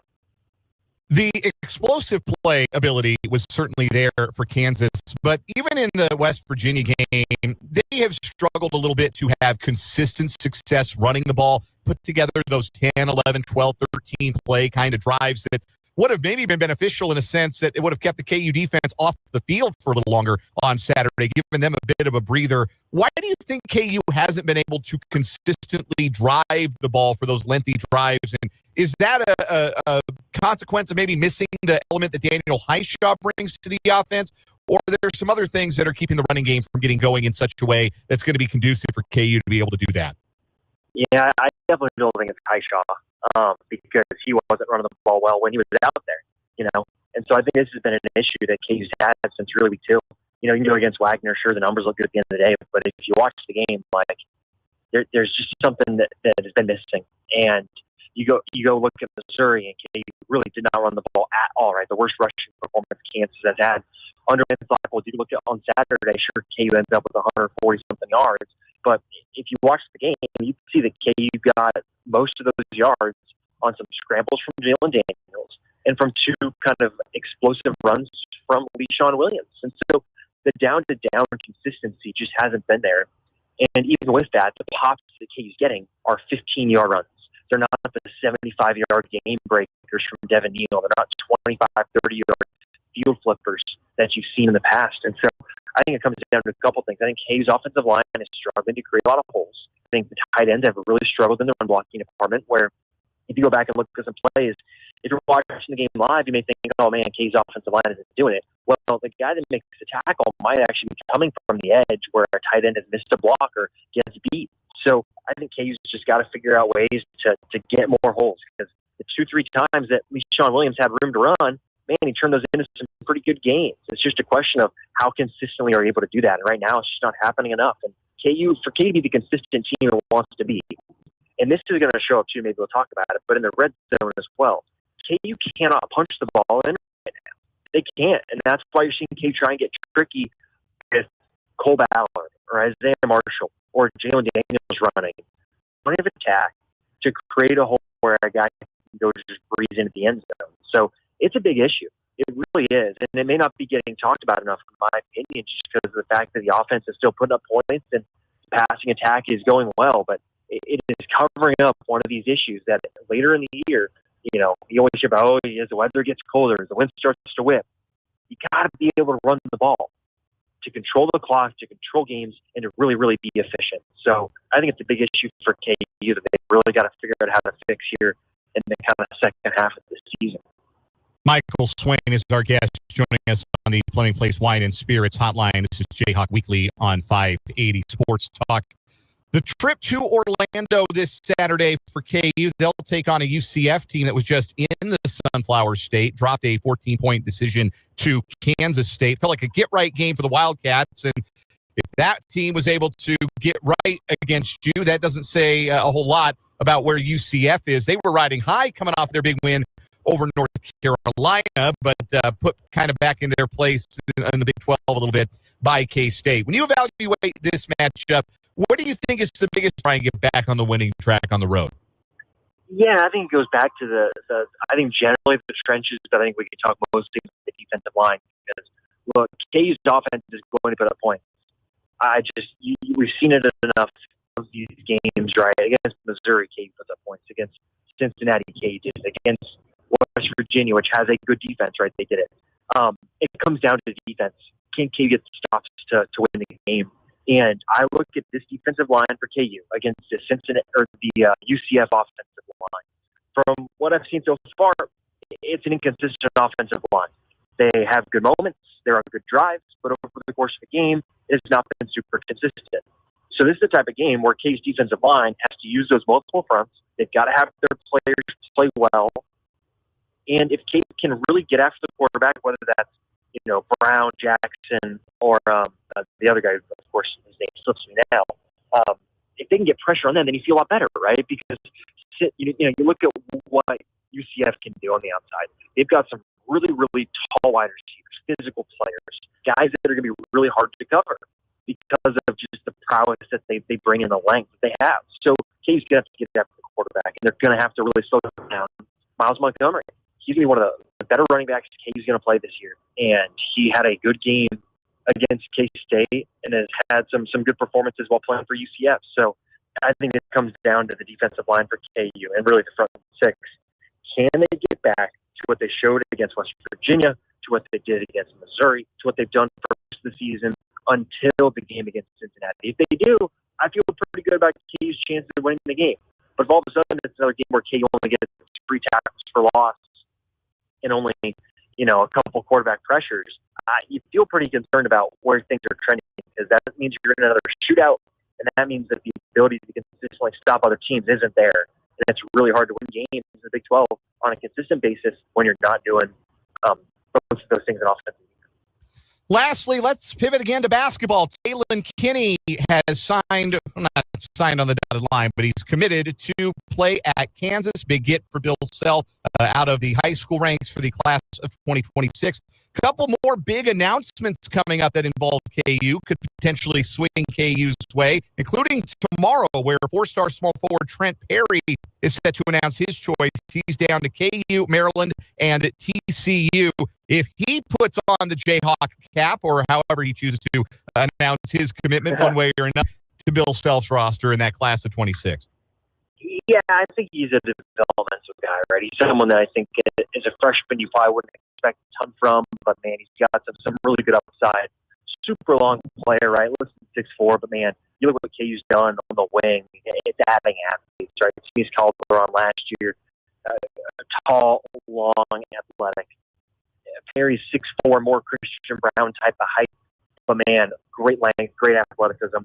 Team first player. You talk to people in Academy, close to Mocan, they rave about just who he is as a guy and what he's willing to do for a team to have success. He's not out there looking to stuff his own stats. He wants to go win basketball games. And so if you're looking at the profile of, hey, what type of guy do you want to have in your program for multiple years? It's a guy like Trent Perry. Everyone talks about how good of a guy he is, and I think you add some of the length and what he can bring for you defensively, good cutter and slasher. He's just a guy that's going to have to improve his three-point shooting. But he's got some nice traits you can really build around over the course of time. And this day and age in college basketball, you need some of those guys on your roster. Yeah, there's going to be year-to-year turnover. It's going to be hard to return, 75% of your guys. But you need these players, right? The Marco Jacksons, Jamari McDowell's, guys like that who stick around and offer you continuity year to year. And Trent Perry certainly seems like one of those guys if he picks KU. You can read all about his commitment tomorrow, as well as get all of the breakdown on KU's upcoming football game at UCF over at fog.net, the 24/7 Sports Network, with Michael Swain, who joins us every week at this time for Jayhawk Weekly here on 580 Sports Talk. Michael, always a pleasure. We'll talk to you again next week. And we'll take a time out, come back, wrap up this 4 o'clock hour, 580 Sports Talk after this.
We got some Random Question Tuesday here in just a second. Our thanks again to Michael Swain of fog.net. Had a question from the text line from 785 asking about Deshaun Haneke's injury status. The former Hayden Wildcat left Saturday's game against Cincinnati with a leg injury.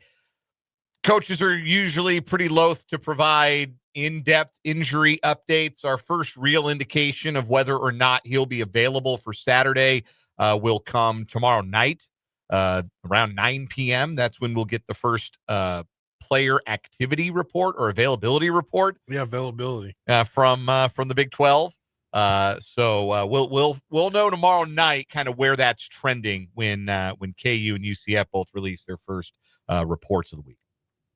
So that is the best Deshaun Haneke injury update that we can give you for right now. You got a random question today, Spencer? Yeah. At what age did you realize that a lot of the times if you just take a day off here or there, it's not a day off. You have a bunch of things to do. At what age? Because this is my first time really where I've thought I took a day off just to like use it or lose it kind of day. Like, hey, I'll take a day off. The girlfriend's got a day off from school. She's a teacher. But then I ended up like actually having to go do stuff yesterday and like get out of the house before I normally get out of the house. It was also roughly when I moved in with my wife and got married and owned a house. And yeah, there's no such thing as a day off anymore. Yeah, no. I went and got my oil changed yesterday, got my hair cut, had to run the grocery store, did a bunch of stuff. And I was like, I thought I took this day just to like chill. No. I got a text from the 913 that says work is my 40-hour-a-week break from the stuff I got to do. Here is my question for you. The viewers can see on 5A Sports Talk YouTube. Well, they can't right now because you're wearing a hat. But you got a haircut. Very clear. You got a haircut. You got a few of them cut, in fact. Yeah. I want to hear real quick about the worst haircut you ever got. Oh, I got to be real quick with this. It was probably about 2 years ago. The person, unfortunately, there's a language barrier. And they thought I wanted one thing because I showed a picture, but I said, nah, I want this, but without this. And they thought I wanted this with this. Oh, no. So I ended up having a mohawk. Like, yeah. All right. I proceeded to go home and I proceeded to go to my parents' house and just get a shave. Man, that's better than my story. One time, somebody left like the bang, so to speak, way too long on the front, took everything else way too short. It looked like I had just spikes in the front. It was really bad. Anyway, we got more coming up. One more hour. 580 Sports Talk.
Let's get it. Third and final hour of the day here on 580 Sports Talk.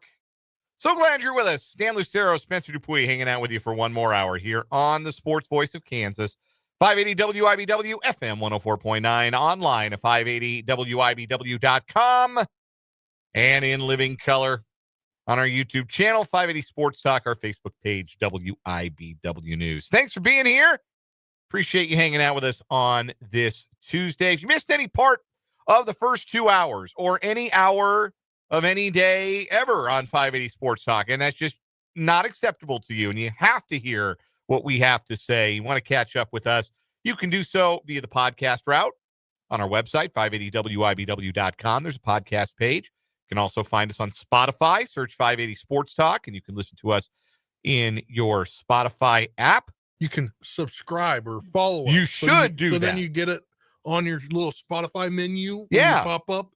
Our podcast will pop up there in the evenings You after they've been posted. Yes. So you should do that. You should follow us on Spotify and give us a rating and a review. We appreciate those. And you should give us a 5-star review, because if you give us a 4-star review, I'm going to think you're just hating. I'm going to come and find you. Just kidding.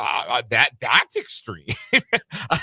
But no, yeah, go ahead and give us a rating and review us, and follow us over on Spotify, 580 Sports Talk. Of course, you can also subscribe to the YouTube channel, 580 Sports Talk. And if you do that, you got access to all the archives, all the video archives, everything we've ever done on video since we started the YouTube channel, every show we've ever done going back to October of 2022. It was Halloween, I think, was the first day. Halloween 22 was the first day. And I remember this in particular. I can tell the story. It's almost October, so it's almost Halloween. So we're coming up on now 3 full years of having done this, starting our 4th full year of doing shows. And that is 3 full years of 580 Sports Talk, plus the glorious run of Mic'd Up with Jake LeBon and Fulton Caster, which is still available for posterity. But we streamed the show for the first time on, I'm positive it was Halloween. It was then, or was the day before. And it's Halloween. I give out the candy at the Lucero house because my wife is a school teacher, doesn't want kids to know where she lives, which is a totally understandable thing. How are you going to do that this year? Are you just going to leave candy out? Because no, I think we're going dark. Wow. Yeah, I think we're going dark. Between, obviously it's a Friday night this year. First round of the playoffs. High school football. And obviously we've got, a kiddo now. So it's just going to be easier for my wife to have the lights off, and you can do, bedtime won't be interrupted by late going trick-or-treaters. I just think that's going to be the move. Anyway, so it was the first day or the first couple of days that we had been on YouTube, and I was handing out candy. And one of the first groups of kids came to the door. I'm giving them candy. One of them says, "You look familiar. I think I've seen you on YouTube." And I said, well, wait a second. One of two things is possible here. Number one, we have a young fan base of 580 Sports Talk that was really excited to get to watch our show on the stream. Or number two, maybe I look like somebody. That's definitely the likelier of the two outcomes. I don't know who I look like. I don't know what streamer. Like I went and I was scared. I was like, I don't look like Mr. Beast, do I? I don't think I look like Mr. Beast. I don't think I look like one of like the Dude Perfect guys or anything like that. But yeah, that's how long we've been doing it, since Halloween of 2022. And so all of our episodes are available over on 580 Sports Talk YouTube channel. Text with 785 says lights out doesn't mean anything to kids these days. Hey, best you can do. Sometimes you just do the best you can, right? Yeah. And if kids aren't going to respect the lights out in the house, then that's a them problem. And I won't be around to make it their problem because be doing high school football. But it just please don't knock on my door and wake up my kid after 8:30. It would make me really upset. Mark B in the YouTube chat asked when my son will be going trick-or-treating for the first time. Not this year. We're thinking maybe, next year he'll be 2. Like this year, number one, it's on a Friday, and I'm not going to be around, and I want to be around for the first time Asher goes out, wears a costume, and trick-or-treats. Like that's important to me. The other thing is he's not yet 2. So we're not doing a lot of candy with Asher yet. So really what it would be doing is Asher going around and collecting candy for my wife and I to eat, which sounds great, right? Like in theory, hell yeah, I mean, I'll eat all that candy, but also I don't need all that candy. Neither of us needs all that candy. We'll just go buy our own candy. That's the upside of being an adult. You Go buy your own candy on November 1st. Yeah, you just go buy your own. Exactly. There'll be plenty of Reese's cups and all on that sale good at Dillon's or yeah, wherever you shop, Walmart. been there, done that many a time. Post Halloween and post Easter, I'm all about those sales. Anyhow, that is how you can catch up with the show if you do not catch it live. But we appreciate those of you who are rocking with us right now as we speak here on 580 Sports Talk. We've got some Big 12 by the numbers to talk about. It's an interesting stat that reframes kind of how you might look at the hierarchy or the balance of power right now in the Big 12 based on the results of the first couple of weeks.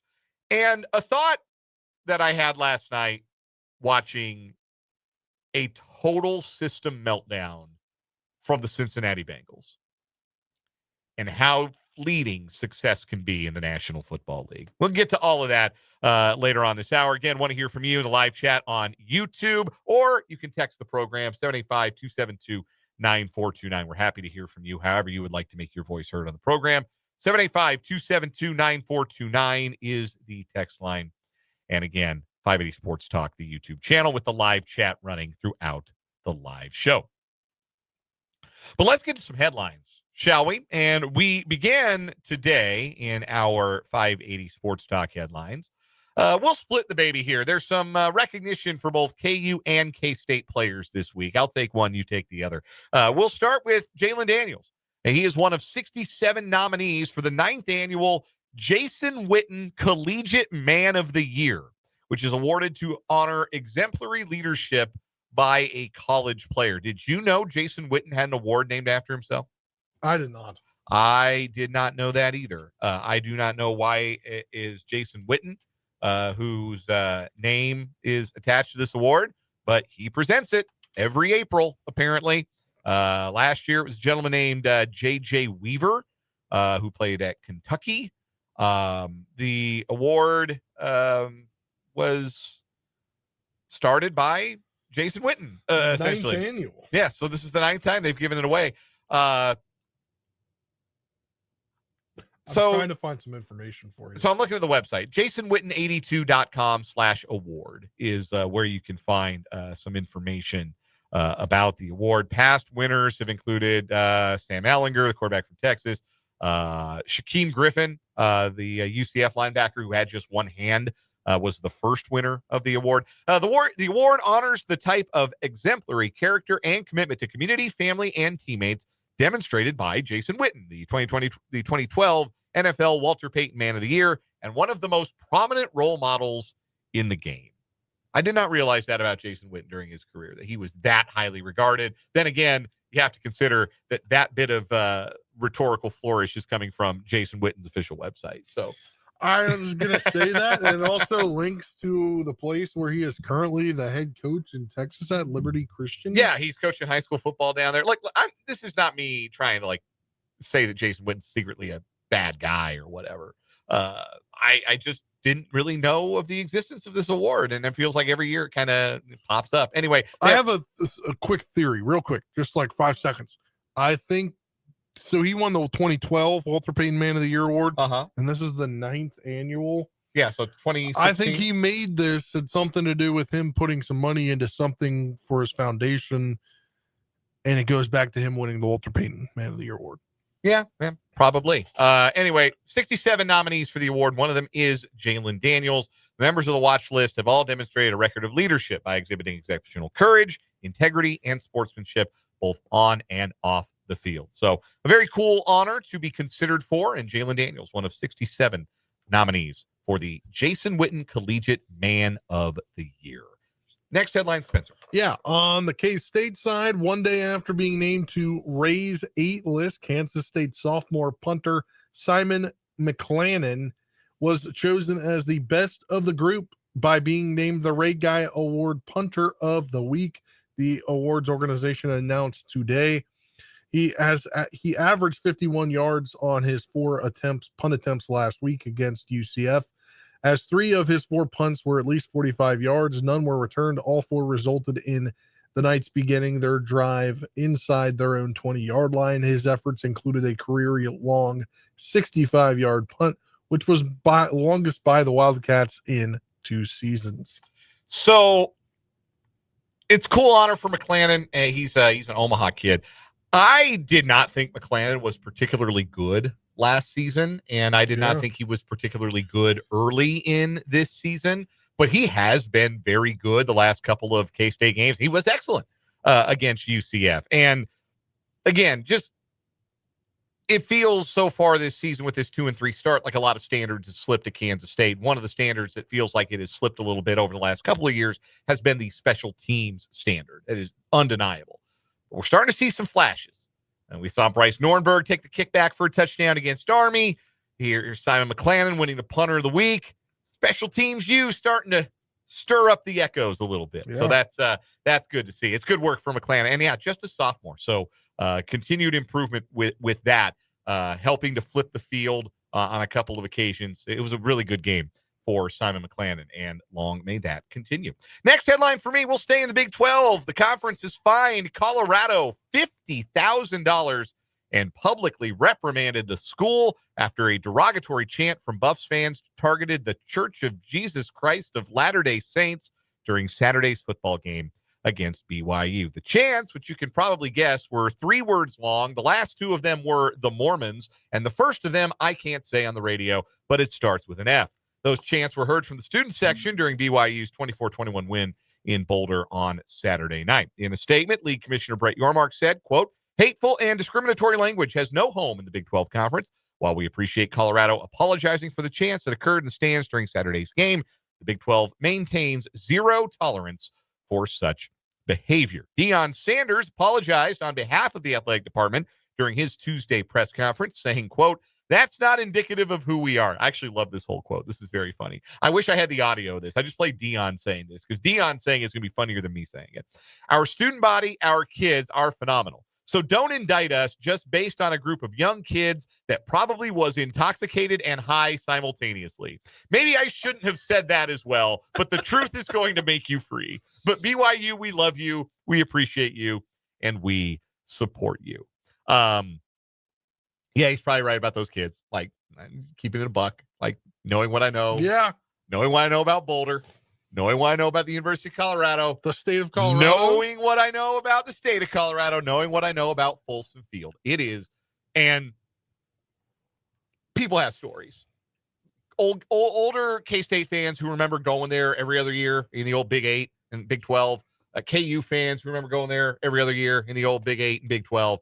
They've got stories about like, hey, like we wish we'd covered our license plates because we would come back to slash tires because we had Kansas plates. Nebraskans also have stories like that. Lots and lots of stories like that. More stories, frankly, because that was a more heated rivalry. It is well known that Folsom Field is a particularly nasty place to go watch your school, your favorite team play. And the nastiness, like, it's not everybody, but it's a lot of that student section. It is some pretty awful behavior that I have heard of, that I have personally witnessed, personally heard. It's not good. And, hopefully now that it's cost the school some money, kids love to swear. Like, this was the whole thing when the bleep KU chant was a whole thing at K-State, kids like to swear out loud. 18 to 22-year-olds like the transgressive nature of swearing out loud in public where their mom and dad can't do anything about it. Like, that's just what being a college kid is. Being a West Virginian means you let your kids say eat bleep pit. Yes, like kids. Like, they got like onesies that say that on it. Yeah. Like, that's the whole mantra. Yeah. When one day a year when they're in town, you can say it. So, like, are you going to stop people from swearing? No, you're probably not. But at the same time, you got to keep a handle on the behavior of your student section. They got to act right. And if it costs the school some money, maybe that'll encourage some better behavior. It also is noteworthy that the context of some of this is that there was a horrible attack on a Mormon church in Michigan earlier this week, in which a disturbed gentleman shot up the church and then lit it on fire, burned it down. It was an awful, awful attack, and it seemed to be based on available evidence because it was a Mormon church. And so that being in the news, I think made everybody even more sensitive to the fact that, hey, man, we really can't right now, this weekend, with this in the news, be saying bleep the Mormons on national television. Like, not a good look. That's a particularly bad look. So next headline, Spencer. Yes. So last night, everybody saw it watching Monday Night Football. Dolphins wide receiver, former Chief Tyreek Hill, not only dislocated his knee, he tore multiple ligaments in his knee. He remained hospitalized overnight after he was seen taken out of the game and headed in the hospital. According to his agent, Drew Rosenhaus, as of an hour ago, his surgery is now complete, and, quote, it went very well, according to his doctors. He also added another surgery will not be needed. It's about rehab, and he will play next season. The realistic goal is the start of the season, and Tyreek seems to be in good spirits after it all happened last night.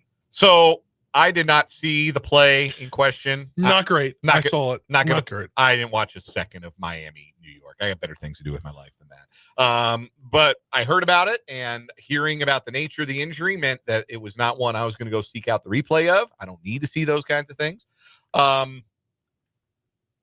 It is hard to imagine Tyreek Hill, any player, never mind a wide receiver in his 30s, coming back the same from a catastrophic knee injury.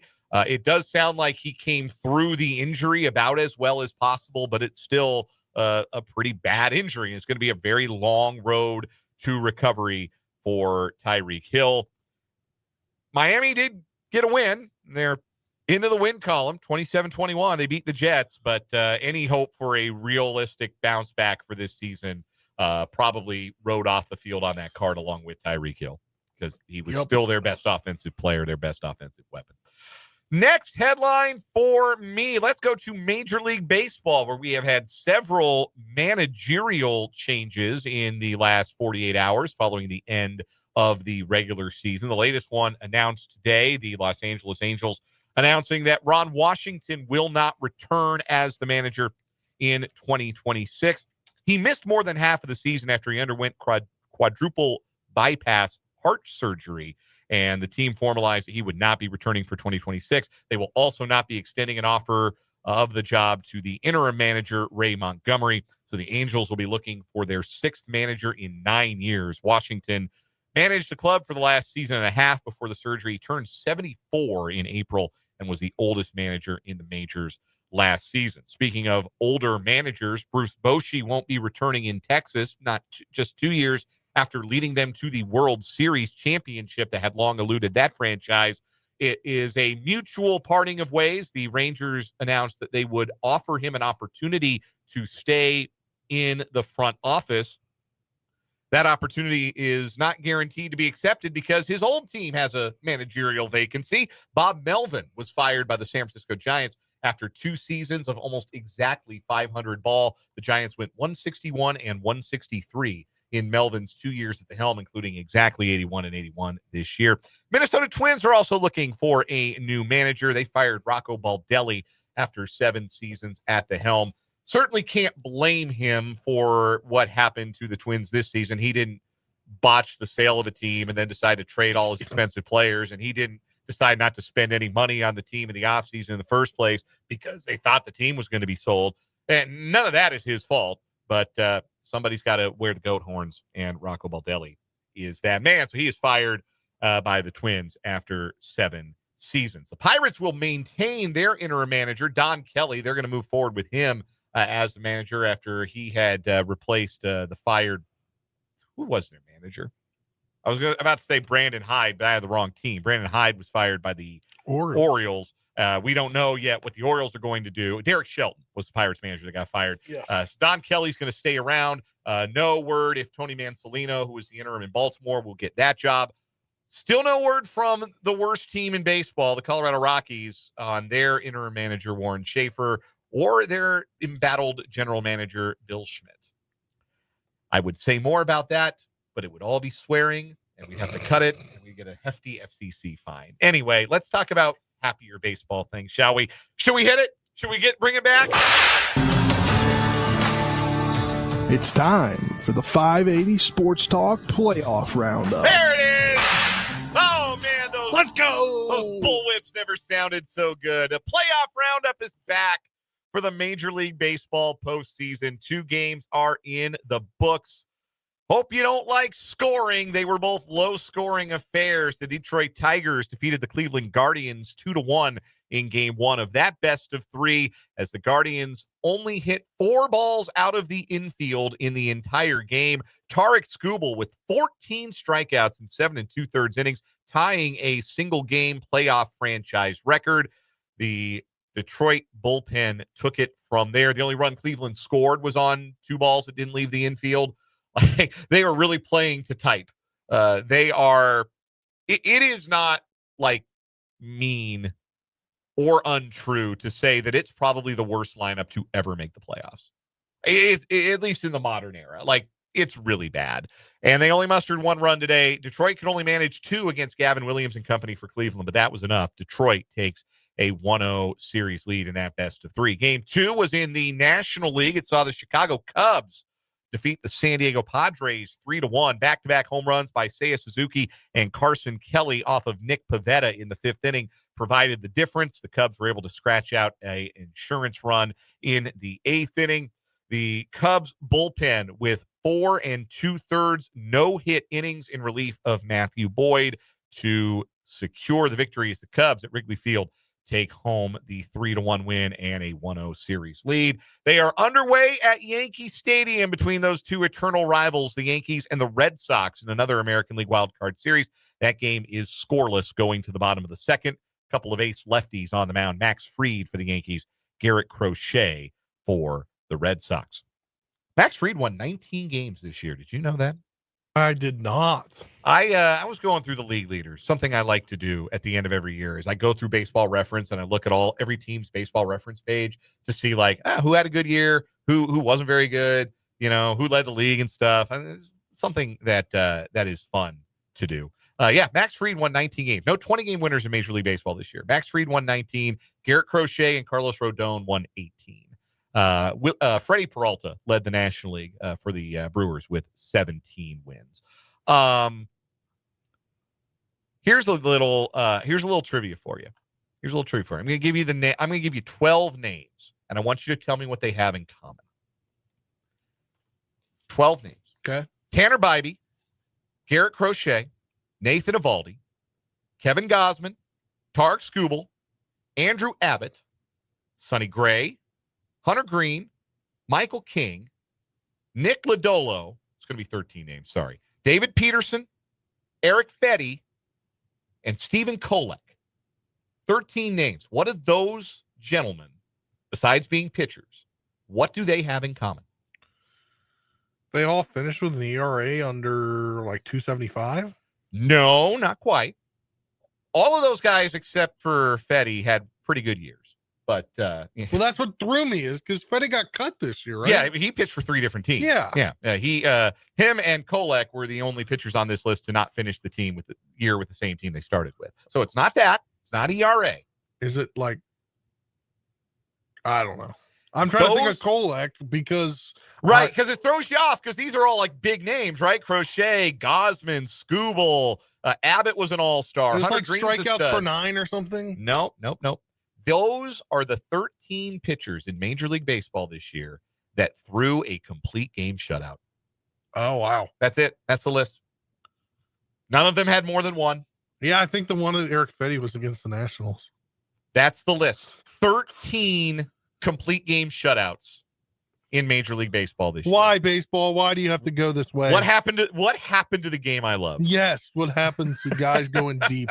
Anyway, I saw that today and I wanted to run that by people. And I don't know if people realize. I mean, I think people realize that the age of the starting pitcher going deep into the game is well past, but it really puts it into pretty sharp relief when you realize there were only 13 complete game shutouts in Major League Baseball. I mean, I think there's also less and less of your, not to say old timey, but old school managers out there that are fine with it. Yeah. A lot of guys are like, Well, I'm in analytics. And Well, if they go out there for the second time around, like things are just going to start going downward. So why don't we pull them before I think things it's happen? organizational too. Yeah. Here's more trivia. Michael Lorenzen led the league in something this year. What was it? Walks? No. You're not too far off base, but no, it's not walks. League leader in walks this year was Gavin Williams, actually, who pitched really well for I don't Cleveland know. today. I have no idea. Michael Lorenzen, along with Framber Valdez of the Astros, Mackenzie Gore of the Nationals, Andre I should know this. Palante of the Cardinals, and reliever Sir Anthony Dominguez, all tied for the league lead with 12 wild pitches. I should have known that. Anyway, that's enough baseball. That's enough playoff roundup. Later tonight, I guess I'll know to wrap up the playoff roundup. 8 p.m. first pitch, Dodgers-Reds, the final wild card game of the day. We'll take a timeout. When we come back, the Big 12 by the numbers on 580 Sports Talk.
Our discussion about the paucity of complete games in Major League Baseball, totally independently of each other, a comment from the YouTube and a comment from the text line referencing Bob Gibson. For the 913, Bob Gibson would have told his manager, get off my mound. He was my favorite pitcher.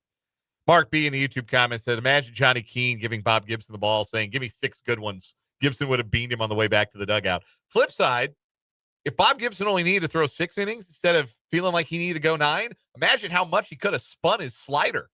Imagine how fast he could have thrown.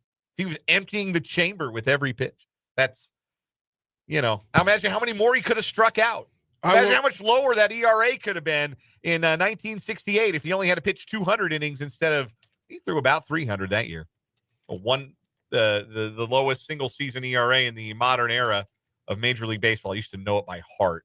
112 in 304 and 2/3 innings that year. He only struck out 268. That's only 8 strikeouts per 9. Imagine 100 less innings. He maybe could have struck out 300 guys if he'd been throwing his hardest, if he'd have been pitch maxing, efficiency and what have you. The number nerds ruined baseball. They did. The pursuit of velocity and strikeouts at all costs absolutely has had a negative effect on baseball. And I don't know how you put that toothpaste back in the tube, but that is a much longer conversation for another day. I will say, of where I've seen this, like, hey, go away, Max Scherzer all the time. Like, that was always great to see, like, whoever the Nationals manager, whether Davey Martinez or Matt Williams or whatever, No, go. What? Like just go to the. He's literally gone like this. Yeah. No, No, I want to finish the inning. those guys I've got to finish the inning. Those guys are a dying breed. I mentioned they had 13 complete game shutouts in Major League Baseball this season. That happens to be exactly how many Bob Gibson had in his 1968 season. He started 34 games. He finished 28 of them, and 13 of them were shutouts. Now, this was 1968. It was the dead ball year. They had to raise the mound after this because nobody could hit at all. There was only one 300 hitter all season. That sounds familiar. You know how many guys hit 300 in Major League Baseball this year that qualified for the batting title? Take a guess. Just guess a number. Is it 3? It is not 3. It is more than that. It is 7. It is 7. You just looked it up. No, I just guessed. It is. I said it's going to be more than 5, but probably less than 10. It is 7. Only one of them in the National League, Trey Turner. Yeah. Judge, Bo Bichette, Jacob Wilson, George Springer, Jeremy Pena, Yandy Diaz in the American League, and Trey Turner in the National League. So we're going to talk college football. One of the stats that I really like in college football, Bill Connolly, friend of the program, though it's been some years since we've had Bill on, but I think Bill's one of the best college football writers in America and very analytically minded. He created the SP Plus statistic.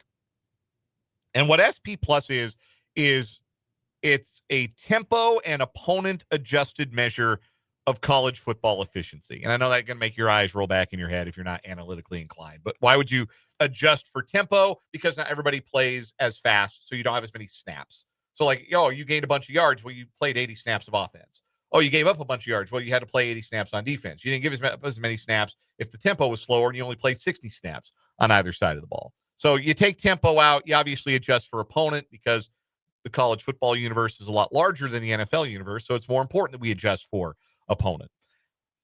And what the SP Plus numbers tell us, I think, is really interesting because, we tiered the Big 12 teams last week, and we kind of have a feeling, I think at this stage, if you ask most people, who are the best teams in the Big 12?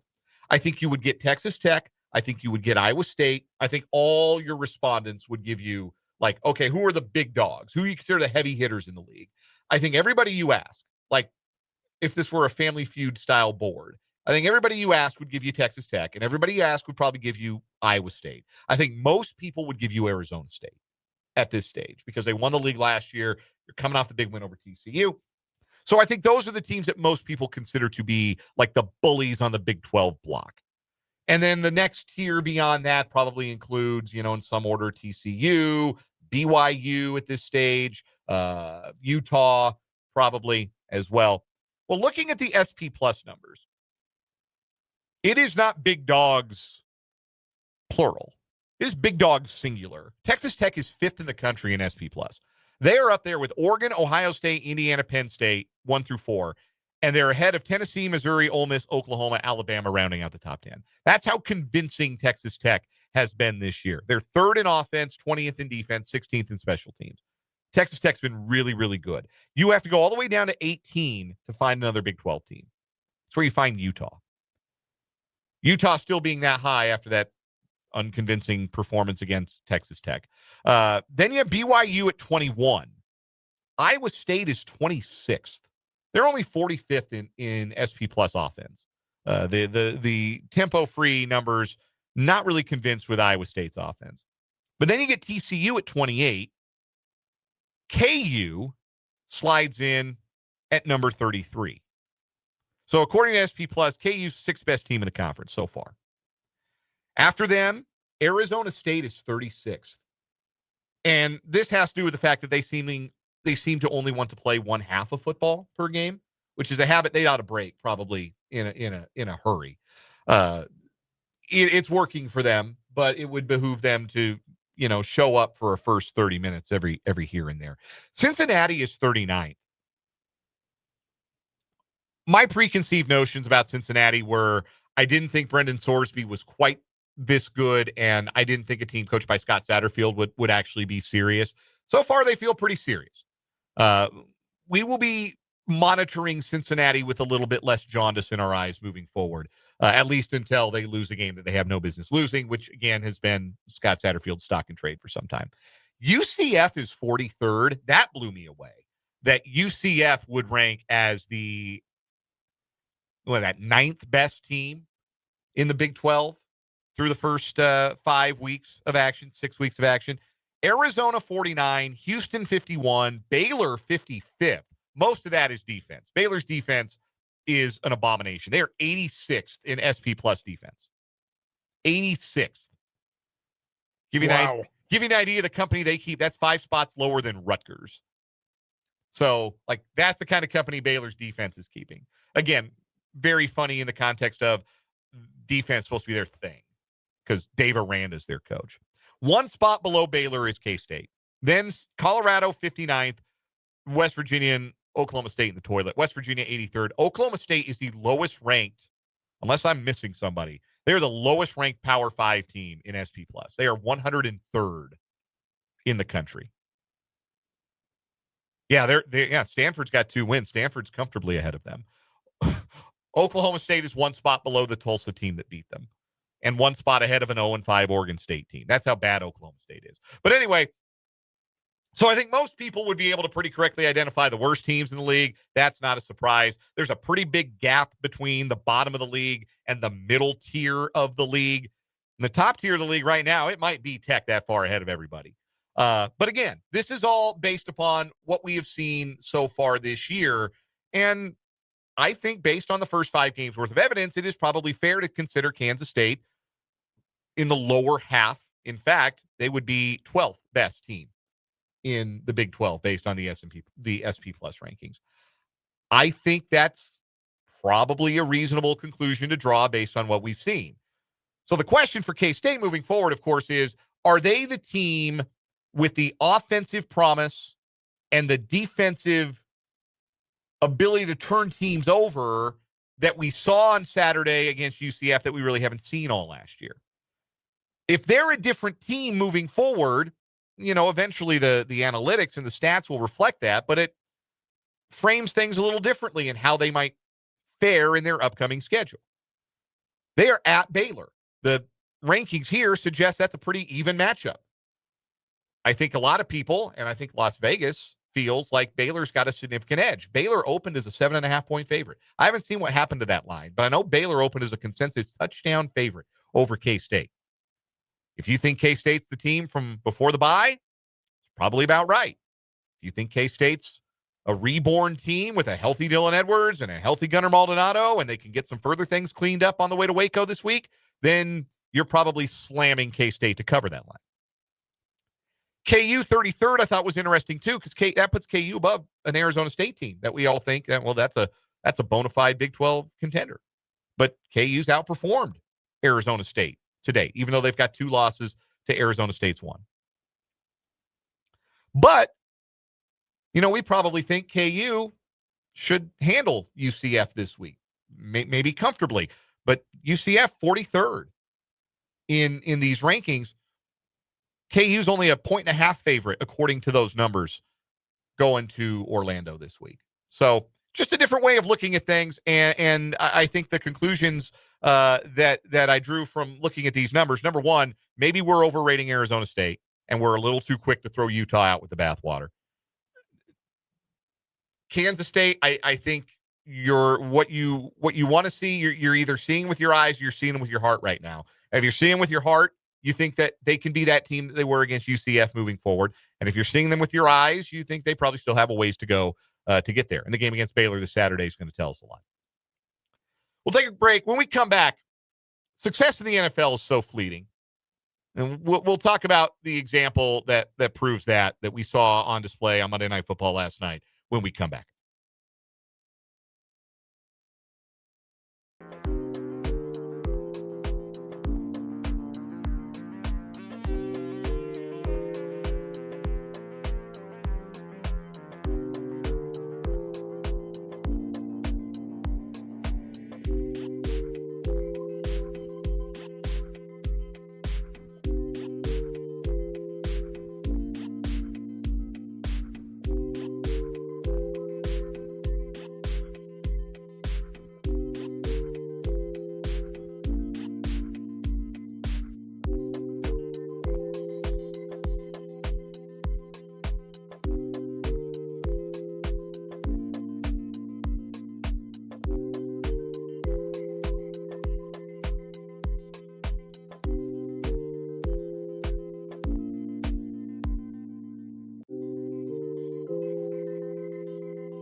Dan and Spencer with you on 580 Sports Talk. We got about 13 minutes before we shut it down for the night. Still weird handing it off to nothing. No Royals baseball tonight, obviously. Dave Ramsey coming up after us here on 580 WIBW FM 104.9. Last night's Monday Night Football games were exactly the dog's breakfast we all thought they were going to be. Truly an affront to the sport of football on all accounts. The Dolphins beat the Jets 27-21. Sauce Gardner came out of that game for the Jets saying that he thinks he's getting flagged for pass interference now because his team is losing, which is a very funny thing to complain about. The headline at ESPN.com earlier today was very funny. It was refs picking on me because Jets losing. He feels picked on. Maybe you're not playing good, man. Maybe you gotta keep your hands off those wide receivers. Sauce. I don't know, man. Maybe it's you. Maybe it's a you problem. Yeah, Denver beat Cincinnati 28-3 last night, and Troy Aikman could not hide his disgust. That's one of the things I like about Troy Aikman. Is that he is not shy about letting you know when he doesn't like what he's being made to watch, or doesn't agree with a call. Like, he's not going to sugarcoat it. You will know exactly how Troy Aikman feels about what he's watching out there. But as the game was wrapping up, Aikman essentially accused the Bengals of quitting. It was, I want to make sure I find the exact quote here that he used. It was I saw it in a video last night from the Awful Announcing folks, and I want to make sure I get the quote, or at least the paraphrase, correct. That Aikman said, quote, "They've got more penalties than first downs tonight. They just, frankly, after their first possession, didn't compete. This has been an embarrassing effort by the Cincinnati Bengals, who led the game at 1 point, 3-0, and ended up losing 28-3. You remember that playoff game in Buffalo in the 2022 postseason where Joe Burrow and the Bengals went up to Highmark Stadium and just beat the tar out of the Bills? I think so, yeah. Like, it was snowing, and like, oh my gosh, yeah, Buffalo's going to win. The weather's nasty, home crowd. That was a really good Bills team. That was as good as any of the Bills teams that has fallen short in the recent years. And Burrow and the Bengals went up there and just spanked them. Just won at the line of scrimmage on both sides for 60 minutes and guaranteed themselves a rematch with the Chiefs in the AFC Championship game, who they had beaten at Arrowhead the season before. And in that moment, it felt like the Bengals had, at the very least, ascended to equal footing with the Chiefs in the AFC, if not exceeded them, surpassed them. I don't think they were favorites going into the AFC Championship game. They might have been. They might have been betting favorites going into that game, given that they had beaten them the year before in that same spot. I can't remember. Given that they had been so impressive in that win in the snow in Buffalo. This is what the Bengals are now. And what the Bengals have been since then. What the Bengals have been since that Mahomes scramble and that late hit penalty that set up Harrison Butker for the game-winning field goal and sent the Chiefs back to the Super Bowl, which they would eventually, of course, win over the Philadelphia Eagles. The year after that, 2023, the Bengals go 9-8. Joe Burrow gets hurt, misses 7 games.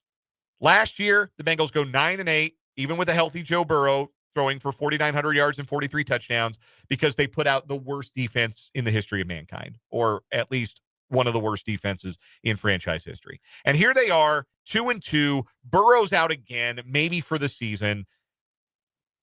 You know they're not bringing Trey Hendrickson back next year. Their defense is still an abomination, and they're quitting on national TV against a Denver team that, like, Denver's good. Like, they're not bums. Like, that's not a bad team. A playoff team last year. That's a solid team. I mean, that's a Sean Payton coach team.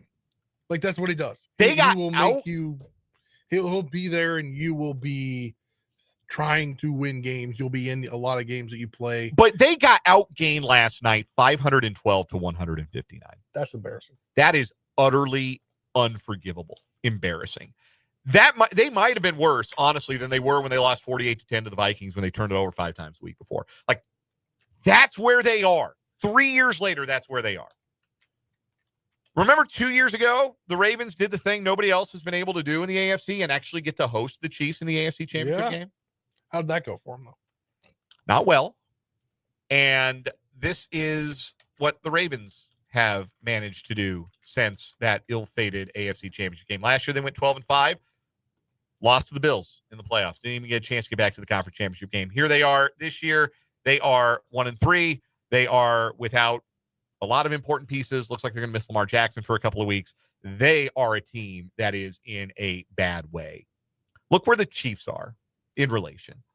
And just understand, as you watch as a Chiefs fan, the NFL, let the examples of the Bengals particularly, and also the Ravens this year, show you how freaking hard it is to do what the Chiefs keep doing. To be good every single year, to be in the mix every single year, to be consistently excellent, to not have the year where, oh my gosh, we're searching, we can't find it. Oh my gosh, we're beat up, we're missing all these key pieces. Knock on wood, that hasn't happened to the Chiefs. It is really hard to continue to live up to a standard that the Chiefs have lived up to pretty much from the moment Patrick Mahomes walked into the team's practice facility for the first time. It's special what the Chiefs are doing. And if you don't appreciate it, maybe watching other teams try and fail to live up to that will make you appreciate it more. One more timeout. We'll come back with a final word next.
Time to wrap it up with a final word here on 580 Sports Talk. Spencer Dupuis, what you got? Yeah, I saw earlier today, and I don't remember who posted it.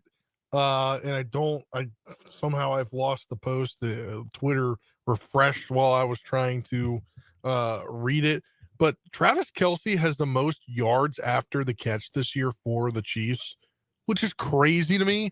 But also, like, that's just what he does, right? Like, if the Chiefs are successful, it's getting it to Kelce like 5 to 10 yards from Mahomes, and then him going another 10, 15 yards.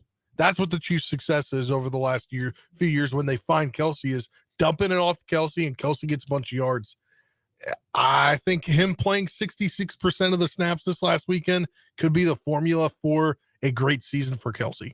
Final word for me today, listening to JJ Piccollo and Matt Quatraro speak at Kauffman Stadium, their post-season, post-mortem press conference. I thought it was really interesting to hear them talk about the kind of baseball team that they need to be and why they fell short of being that kind of baseball team this year, that they weren't quite good enough fundamentally, that they didn't run the bases well enough, they didn't get enough timely hitting to overcome the fact that they're never going to be a team that hits 250 home runs in a season. How they go about targeting players who will help the offense for next year will be very, very interesting. We're back tomorrow from 3 to 6. For Spencer, I'm Dan. Good night.